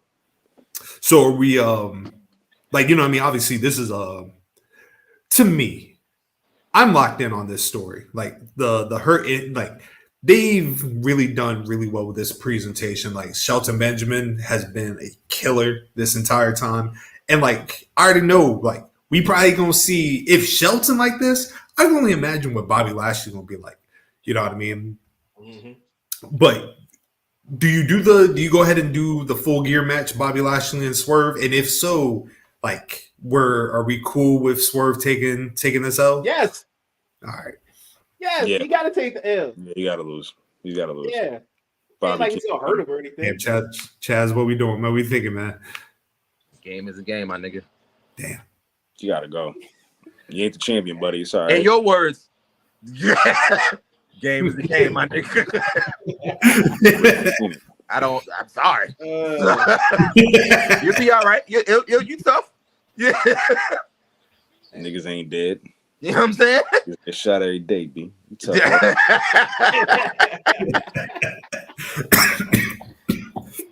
Pull your I mean, That's right. hey, look, the Hurt Syndicate. He got worked by Shelton. Everybody been getting worked by Shelton. Nah, Shelton is on a mission right now, and I'd love to see it. Shelton going crazy. Shelton could be in the C2, and mandatory needs to be in the C2. Absolutely. I need to see him kicking Jay White's head off and suplexing fucking Okada on Dynamite. Like, that's what's going to bring the ratings back. You know what I mean? Somebody brought up a picture of Shelton when he was in Japan. He wrestled Shibata, and somebody was like, "Yo, run it back." And then somebody was like, "You must not love Shibata because this is the last person you should have him in the ring with." That meant one super kick from Shelton Benjamin going to pretty much turn Shibata to dust. That fucking brain is gonna just ooze out his ears. Like, Ooze, what? man. Damn. I mean, I will say, Shibata. I'm not looking forward to Shelton Benjamin versus motherfucking Minoru Suzuki or Ishii on a random ass fucking Dynamite. It'll be Hey, on the Never forget, Shelton was in Suzuki Goon. I just am not looking forward to seeing this grumpy old bald-headed man just chop Shelton for 17 minutes when Shelton could just blast his head off with a kick and send him packing. I feel terrible because AEW does this thing where, like, they'll be like, "Oh, we got this mystery opponent," and it's either going to be Minoru Suzuki or Ishii. Like, don't hype it up like all week, and then Yo, dog, look how fast they dropped this Ishii Jericho shit. Like, not a fucking peep, son. Like, niggas ain't even really. Look, when Ishii came out, that was the first time in my life I've ever, like, groaned at seeing Ishii. When he walked out, I was like, Nah, that's mad funny that, like, AEW produced, like, two of those moments between that and then, like, when Roderick Strong and Adam Cole decided to team up again, kind of, sort of. Like, when the whole audience let out a collective, like, oh. yeah, it's just, like, it's not. Let it go, man. Yeah, it should be outlandish. Let the shit go. Outlandish. Like they kind of teasing like an Undisputed Era type joint. I don't care. Like, I don't. I don't. Like, is Wardlow Injured and probably on the shelf on the way to NXT. Hopefully, is the next NXT World Heavyweight Champion. Hopefully, man. Hope for fucking Lee, yo. Oh man. Hope for fucking Lee. I'm not mad at that. I ain't mad at that at all. Yo, fellas, I got a slide. You know For sure. OD. Like I said, we'll touch base in a couple weeks, man. You know what I The mean? bounce has been a pleasure. Always. As the Black Always, Chad. Always. Every single Sunday, y'all know y'all got to come through and catch some great wrestling talk, some good conversation. Y'all getting up to date, man. Everybody is just on a good frequency right now. I can't wait to see y'all brothers in person at a couple of events. Looking to be at Full Gear in Jersey. So if y'all going to be up there, if y'all going to make y'all way up there, or any of the New York shows, I'm going to probably catch y'all in the South or WrestleMania weekend in Vegas. You know, we're going to make something happen, man. Make sure I sleep well so I can make my fucking flight on time. You know yes. Please do, dog. Absolutely. Please. Yes.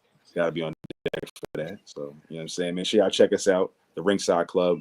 Everything y'all need to see. It's me, AO, Blame Boogie. It's Vibe, Chad Law, CHADLAW, all social medias. Check out my first listen album reviews out every single day on my social medias. Going crazy. I listen to so much music on a regular basis, man. I got so many albums that I'm dropping this week. You've been killing it with the reviews, man. Freddie Gibbs got some shit. Westside got some shit, man. It's a lot of good music out right now. So, you know, we connected, man. Much love to the BGW. As always, love my brothers. Man. Love, bro. Amen. Well, holla at you, man. Peace. Stay safe, brother. Stay safe, bro. Peace. Hey, it's just us three. And then just us three. So look, I was gonna ask. Bobby Lashley can't be anything less than like a main eventer, right? But that ship has never. This ship was there and it sailed and it never came back. Absolutely. There's no way. Yeah.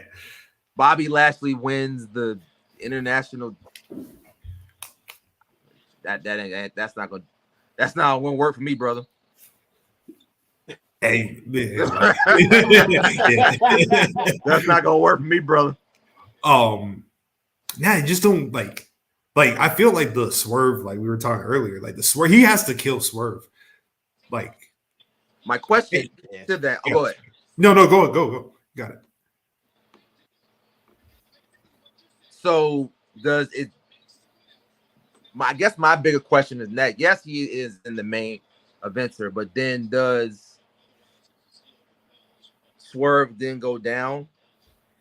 Like you said, like if Roman was, ever lock into the bayface, and then if he does get the title again, it's like Cody is now 1B. Would that be the same flip for Swerve and Bobby, or is the gap wider between those two? Like, I'm asking, do you keep Swerve in that main? He's earned it.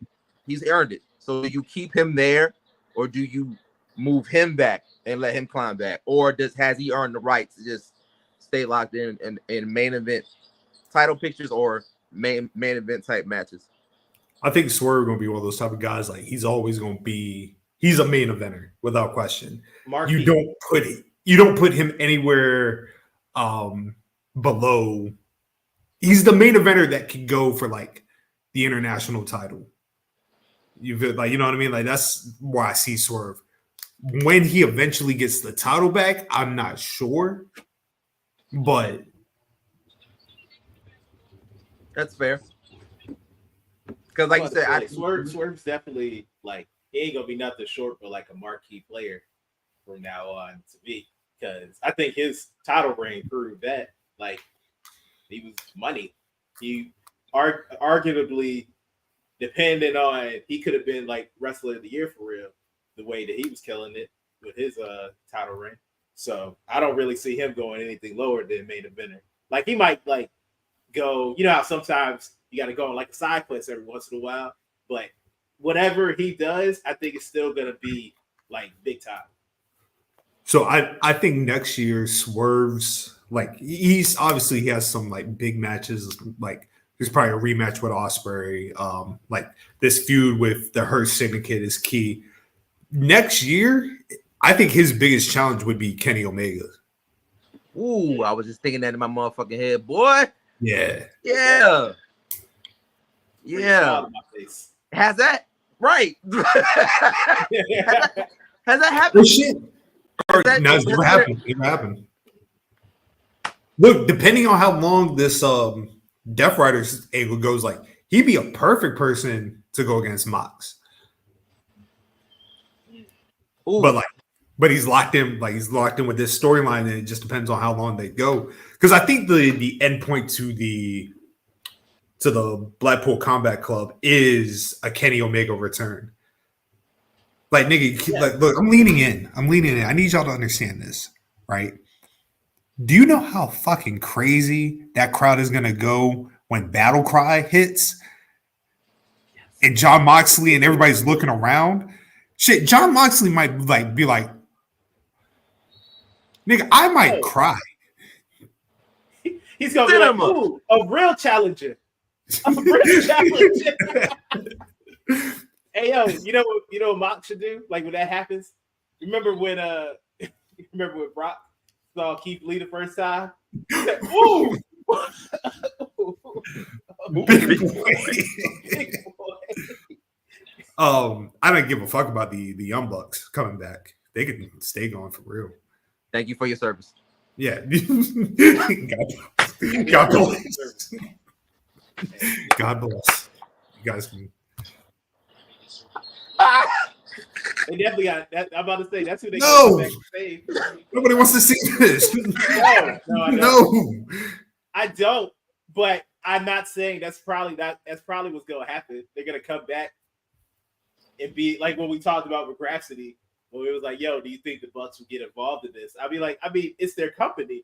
So don't they kind of have to get involved? Hey, look, hearing Wade Ward's son and all three of them come out, that'd be a dope moment. But the story not with, I like the idea of Kenny Omega being like the savior.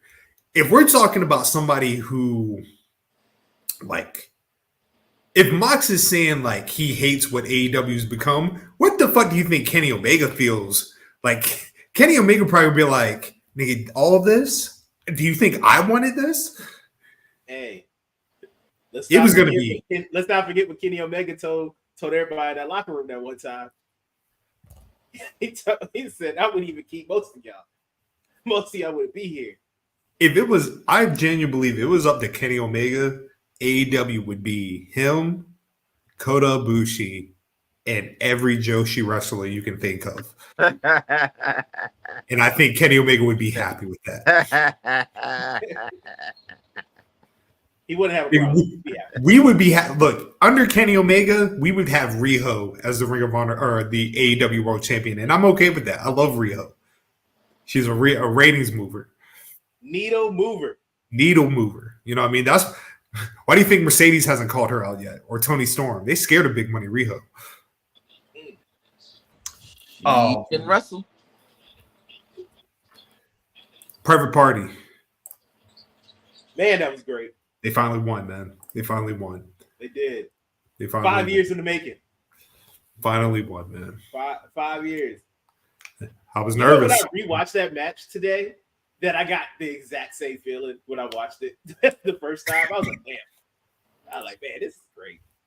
Shout out to Chaz, you shared something with us in the group chat, man. I don't know if you want to share. I feel like it was a pivotal moment every Black wrestling fan goes through. Yeah. I keep the shade off for this one. Like I getting chills now. Like I legit got emotional. Like I legit, because I watched it in pieces. So I sleep. Going into work, I work late. So some days I'm just going to sleep before the shows or whatever. So I catch it on the back end. So I had to watch a little bit while I was at home, and then I finished it when I got to work. And as I'm sitting at work watching it, like I can legit feel like the tears come, like rumble up. I can and I'm getting chilling, like, damn, these motherfuckers really did it. Like it really happened. And I haven't been with Private Party as long as y'all have, you know what I mean? But when I got there, I was locked in. I was like, oh, black young Thundercats out here doing their thing, representing, like being who they are, enjoying who they are, like really bringing that part, bringing what I love about Private Party is that it doesn't feel like fake. It doesn't feel like it's not authentic. Like I believe you guys are who you are in the ring and out the ring. It doesn't feel forced, nor does it feel like gimmicky or, you know, what's the word? Not racist, but stereotypical. You know what I'm saying? Like, I believe in Private Party because they just real as fuck. Because I can see that same product out there. Seeing young black joy. You feel me? Young black happiness. Motherfuckers ain't doing no wild shit. Living their dream. You want to root for that. You want to support that. So I'm glad I got in when I did. I'm glad I stayed when I did. Y'all again with the stop wishing this for yourself. Stop doing it to yourself. and I understood. Of course, but it's hard to let that go because of who we are and what we represent. So it was like, all right, let me just stop saying it on Twitter so they can stop roasting my ass. Yeah, man, I legit cried. I legit got emotional. That was real as it gets for me. I'm like, all right, there's the moment I can say as a black wrestler I had, because I hadn't had it. I thought I was gonna have it when y'all took me to my first show. But that moment, knowing where I'm at now, knowing how much I love us, that's probably a top 5, if not number 1 right now for me in wrestling. It kind of, so one was the CM Punk reaction to all of us, and then that was kind of it. Oh man, I wish you could have been with us for. I wish you could have been with us for Kofi Mania. Oh, yep. Kofi Mania. Yeah, I wish you could have been. I wish you could have been with us for Kofi Mania. That would have been. Man, man. Oh man! Shout out to my old apartment. That was a good time. Oh yeah, salute. Tears that night. Tears. Didn't give a damn about the rest of that show. We did not. Yeah. Private Party, man. Yeah. But Private Party, man, like, they absolutely deserve this moment. Like you could tell what this means to them and like the grind they've been on. Like I said, we talking about them being there from the very beginning. It was like a full circle moment. Like the Bucks, I'm sure it meant a lot for the Bucks too. The Bucks signed Private Party, you know what I mean? So like for the Bucks to put the titles over their shoulders, like I'm sure it meant a lot to them too. And then it to me, it ushered in an even, like what we've been saying about AEW the last couple of weeks, like it's ushering in like a freshness to maybe what's been lacking with AEW for a while. You know what I mean? Still early to say what that is. I have no doubt them as tag team champions, like they have contenders, you know what I mean? Like they're about to do this this fatal 4-way at Full Gear with you know what I mean? They're doing like a little tournament. But like, you know what I mean? Like, can you see them rocking the titles, 6 months, maybe 7, 8? What is it? They got like a pay-per-view like in March, right? I'm trying to remember. I can see them rocking to March. Okay. Yeah. I'm about to say, because they got as long as they like actually do something with the tag division, because sometimes they be a little lacking. Like when the Young Bucks had the belts for a while, as long as they actually like give them time and like they defend them and have like matches and everything, I can see them rocking for a while, because it's not like they're lacking for tag teams. They just didn't always be on TV. Yeah, I mean, like they got Undisputed Kingdom. They got this new team with Cage and Murder Hawk. Grizzled Young Veterans. Personally, a match I actually would like to see, depending on how it goes on Wednesday, because they're doing Takeshita and Australian Randy Orton against Ricochet and a mystery partner. And I think the mystery partner will be Matt Sydal. And if you know, Ricochet and Matt Sydal were actually a phenomenal tag team. Like, they were killing it in New Japan before Matt Sydal got arrested for weed in Japan. Yeah. Oh, is that why it went down? I didn't know. Yeah. Okay. Future former IWGP Tag Team Champs, man. Like, Kyle Fletcher has now morphed into Randy Orton. The nigga went from being one to be Will Ospreay to Randy Orton. Crazy transition. Hey, Although, Little did y'all John see the Taffer. match he had with Commander last night?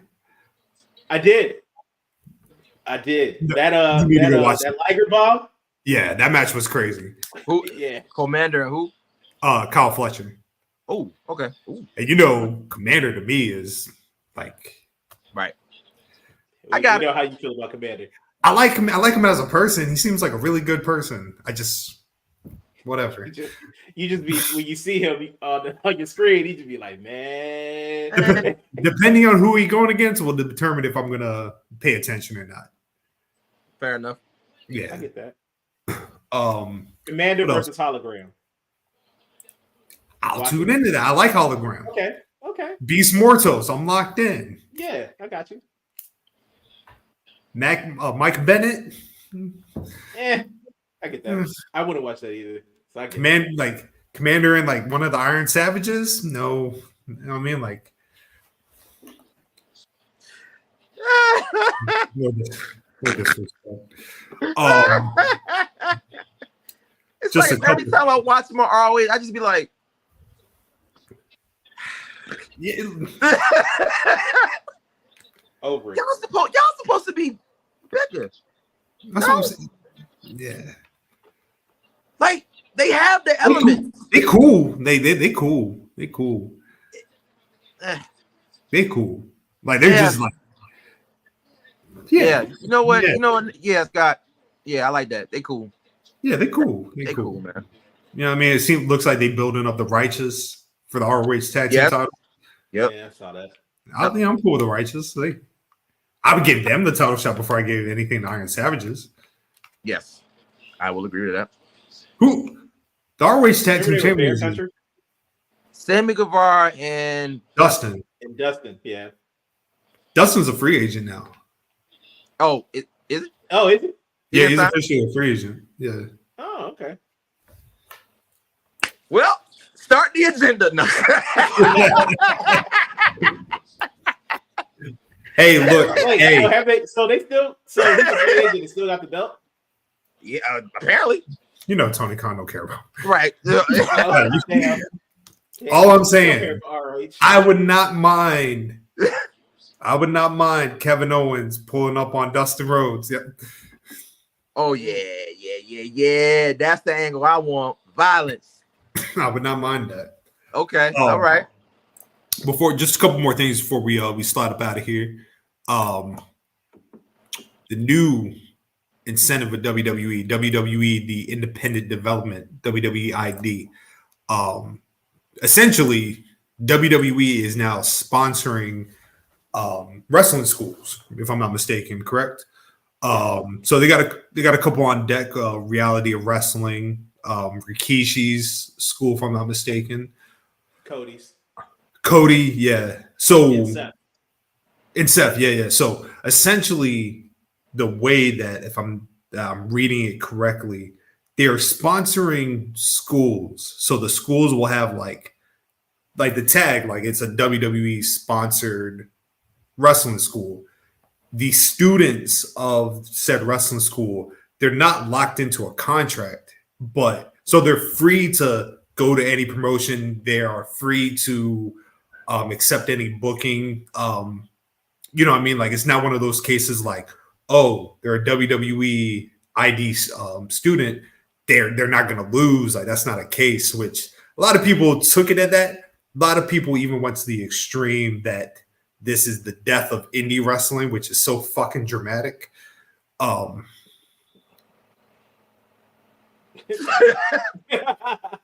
Sorry. I'm sorry. No, not you. Oh, okay. To them. No, not Okay. you. We talk about the people. Because you know me. No, I know. No, we with you. Hey, Scotland, I am well aware how you feel. Run it up, brother. Hey, look. I have said many times on this podcast how important the Performance Center is. You know what I mean? Like, yes, there is an importance to indie wrestling too, but the Performance Center, like, we're getting athletes of all over. And I don't get when people talk about like the WWE style of presentation. I'm sorry. if you're a professional wrestler, wouldn't you want to learn the absolute best of the craft that you supposedly want to do? I want, like, if I'm a professional wrestler, I want to know where the hard cam is. Yeah. You got people on the indie scene, they be doing like they full pose, but they back be turned to the camera. I was about to say, I don't see like it's a bad thing where you can learn like different, like you're not locked in with WWE. You can get help from them and resources, but also you can still go on and go to different promotions. All I can see this doing is making you a better wrestler. If you want to go that route. Just gave life to indie wrestling, because if done correctly, this makes everybody want to step their game up. Not everybody is going to want to go to WWE, right? WWE is not going to sign everybody in said school, right? But guess what else? Like, we're talking about a full-on network, right? Hey, maybe not right now, but boom, TNA, AEW. Hold on, what's going on here? Found y'all through Grapsity. I know y'all here for the culture, but as a pansexual black man, how do y'all feel about the LBGQ2? Oh, yo, amazing. Yeah. You know what I mean? Always love. We hate y'all. Nah, No, we absolutely love to that whole community, man. Like, very, very important. So yeah, always forever love to the LBGT community. Yeah. You know what I mean? Thank you for the question. You know what I mean? Like that's a very important question. We are in a good way. Yeah, we are very much on that side, man. Supporters and allies. Absolutely. Not even no question. Yes, you should. Please. Yes, you should. Yes. I'm Thank happy you so much. Yeah, you should. Stay on the block. You're welcome. Stay on the block. Yeah, you absolutely should stay. But yeah, so going back to like the potential, it's just gonna make, if you are true to your craft, if you are genuinely looking to become a better professional wrestler, absolutely this should be seen as a positive. The only people I saw complaining were fans. Indie wrestlers, they were locked in, like, yo, this is nothing but like benefiting us. Mm-hmm. Hey man, you know how fans are. Fans gonna complain about everything, because that's just what it is. Fan is short for fanatic, and what you do, you just be out here acting all type of unhinged sometimes over the smallest of things. Just enjoy this shit, bro. You know what I never understood? When like people people would criticize the performance center. I would always go to Japan and like the Young Lions system. Do you think everybody that went through the Young Lions system in New Japan, or that they went through the All Japan system in the 70s and 80s, do you think they were all professional wrestling fans? No. They came from other sports. For an opportunity to learn and then be ingrained into it. Come on, bro. Come on. You know what it is. We gain the recipes, and now we want to lose the recipes. Brother Gerard, what are we saying not to, man? I think it was, you know what? That's a great question. Because yeah, what are we saying? Yeah, what are we saying? What are we saying not to? What are we saying not to? Not the second person. So basically how I'm reading this, how I'm looking at it, is that indies. Excellent. Oh, some. Anyway, so basically how I'm looking at it is that this is kind of like how I want to say this. Is this WWE ID thing kind of in a way like obviously it's a stamp for sure. But is it kind of like a sponsorship type thing where it's like, okay, they have, you know, there's certain ones that are starting out with, but are they going to look to kind of branch and say like, hey, this gym has sponsored by WWE ID? Is it kind of like that space? Well, think of it like this. Every gym right now attached to this has a WWE affiliated wrestler. Like it's Seth Rollins' school, it's the Nightmare Factory, it's Booker T's, it's Rikishi's. You know what I mean? Like those are the key ones. I see it more as being like, I see it actually being more in place of the school. They say that they already have people locked in on like the IDs. Names haven't been announced yet. And I don't think names are actually important at this point. You know what I mean? Like people got to remember, like, despite what anybody tells you on the internet, there are people who still have dreams of going to WWE, right? Mm-hmm. The people that criticize WWE still watch WWE. That's why I criticize. Do I see them adding companies to Netflix? No, but I would not be surprised if we saw like little showcases here and there on YouTube. Yeah. If, like I said, man, all this is doing, like, have y'all ever watched Reality of Wrestling? Yeah. Yes. Production is great. You know what I mean? Like, from a full indie, they're tremendous. I just see it for me. I just see more WWE seeing that, like, yes, having college players and athletes come to the performance center is important, but then there are people out here grinding too that will absolutely benefit our roster. Mm-hmm. Right? Trick Williams gets better being in the ring with an Ethan Page. You know what I mean? Just like Kalani Jordan and Sol Ruka learn from each other being in the ring in front of a 10,000 person crowd as opposed to maybe the 200 that's in Florida. Yeah. You feel me? So I love it. I see nothing but good. Yeah, I love it. Facts. That's true. And with that being said, because we have these this new ID, before we get up out of here. What a transition, you dirty motherfucker. You like that? That was smooth. Oh, WWE has released Indy Hartwell and Tegan Knox and have chose not to renew the contract of Baron Corbin. And I'm going to let you guys go ahead and get that rocking because I'm trying to be polite. You ain't got nothing negative, nothing positive to say. I got you. Go ahead, Nolo. Oh no, I was just gonna say, man.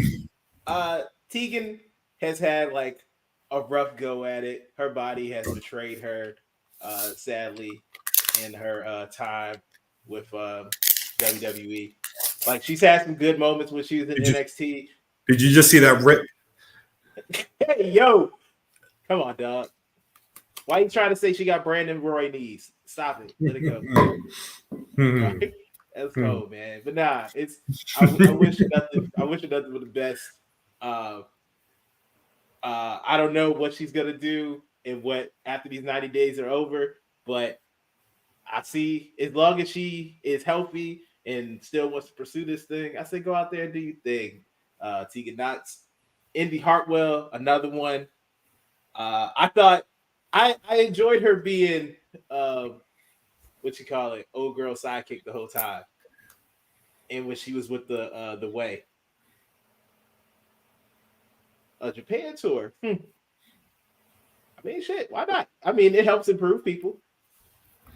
Let her go over there for some months. Let us see if that helps and help her out and improve her game.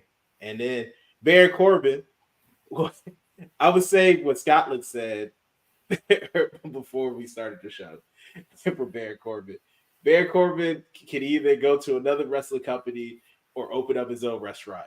And wherever he goes to open his restaurant, I just need to know where it's at because that man be grilling. That joint look good. His food be cooking, bro. I understand, Chaz. I get it.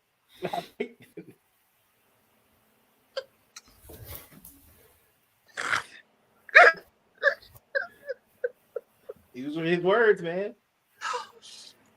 Because I can see him. I can see a commercial, an ad. Hey, man. Hey. Yo, Scott. Yo. The man be cooking. Like, his food looks amazing. Oh, my hello, love. Oh, God. You've been going in and out, but okay. nothing that we can't hear. Oh, okay. Whew. My bad. Hey, look, Baron Corbin, right? I fully get Baron Corbin's frustration. Baron Corbin had an amazing run that NXT, the War Dogs, incredible, right? I think we had talked about it before. Like, obviously, we love what they're doing with Braun and everything, but like, the War Dogs would have been a great tag team on the main roster. If Baron Corbin does want to continue and he wants to continue proving himself, like TNA is a perfect spot for him. You know what I mean? Like, because Baron Corbin can go, Baron Corbin can wrestle. I've always been a fan of Baron Corbin. You know what I mean? Like, I think a lot of people, like, when everybody was upset that he retired Kurt Angle, I was not upset. I did not care because in my head, Kurt Angle retired in TNA, but that's just me. Look, Corbin's Grill. That's fire. That is a great name. I'd happily go to that restaurant. Let's go. You know what I mean? Like, this just sounds terrible. Ew. Come on, Gerard. Why are you doing this negativity? We don't need that. Nah, you know where he would go? Bullet Club War Dogs. Oh, without a question. Yeah, a lot of people probably forgot he retired Kurt Angle. Well, I didn't. That's a great look. If I was Baron Corbin, I would tell everybody, like, hey, I did that. Tegan, like, we need, you know what I mean? Like, we need trainers. You know what I mean? Like she'd be a great trainer. She'd be a great trainer. Give her Soul Cyclist. Put her in the performance center, man. Like what not to do. Piercing pagodas. Yo. Hey, yo, come on, down. All right. You don't pivot. You don't pivot your knee this way. Okay. Y'all like shit. No. These are the things you want to say too. And you know it. Oh man. Oh boy. Funny guys. Chill, bro.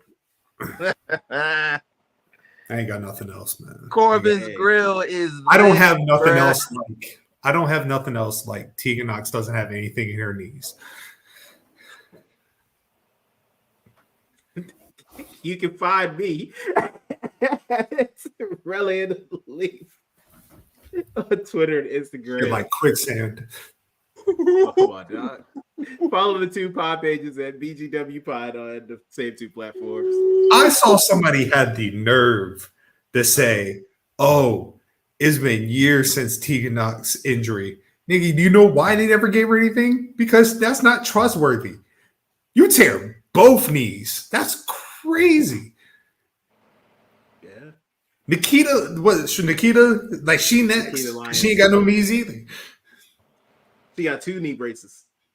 She got the fucking Stone Cold Austin 98. No.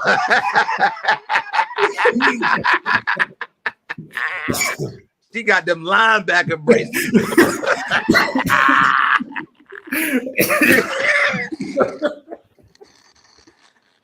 She could block a defensive lineman right now.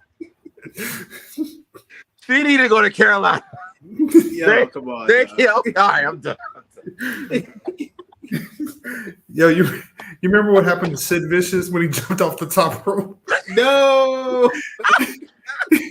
His legs are stronger than Tegan's. Take me off. I'm done. Take me off. Oh shit. Hey, yeah, man. Nolo, you're right. We ain't shit. You can find me at Scotland_Underwood on Instagram and PoeticScotland on X. And your articles. Let them know. Oh yes, Yeah, please go tap in with Dar Sports and Media where you can find my articles. I have not started my new one, but the couple ones that we already have in the chamber already done. Jada Parker, Samantha Irvin. Currently in the works.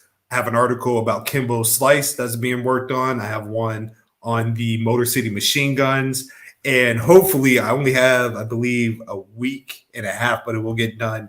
I will have a complete look at the rise, fall, and the potential retirement of John Bones Jones. So be on the lookout for that.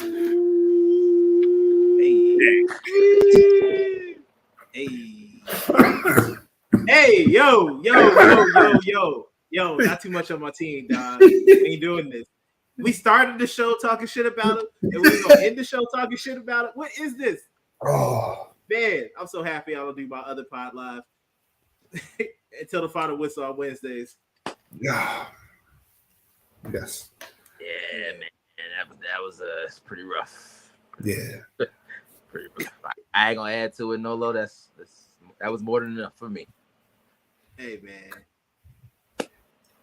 If this is your first, like I told y'all, man, y'all need Mondays off, man. Maybe matter of fact, maybe y'all should start looking at cocaine because I don't know what's next for y'all, man.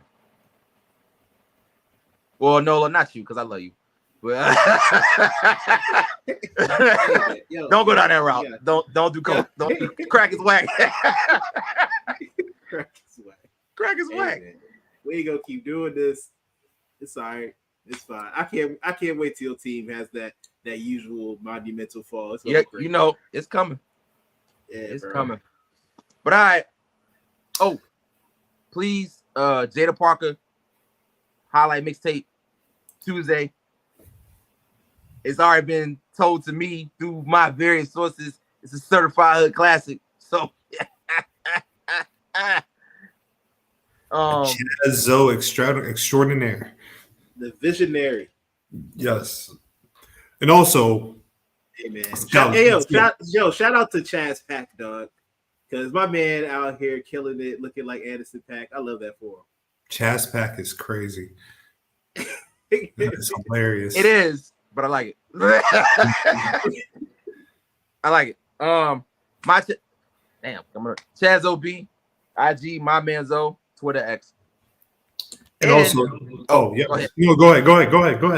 Cook. And shout out to our motherfucking dog, big homie, Louisiana's finest, D motherfucking Mac. Please tell the world his pages, if you please. At DMacTardy on all across the platforms. Yep. And also, if this is your first time tapping in with the Black Eye Wrestling Podcast, we hope that you have felt entertained. We hope that you feel loved. You know what I mean? This is a safe space. You're welcome anytime. Please hit that like and subscribe button here on YouTube. If you're watching on YouTube, please follow us all across the board, bgwpod. Watch us bully Nolo from week to week. It happens a lot.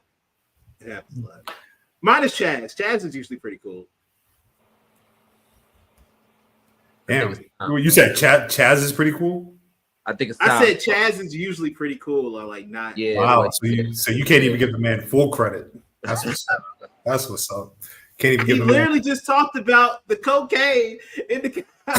And then he was like, then he said, "Not you, Nolo." And I said kinda. But you see, Because that was a kind it's all of good, thing man. to do. It's all good. Every day you prove everything to be right. On the road to 183, Yes, sir. we are out. Peace out to my world. And at the end of the day, The day got a fucking end.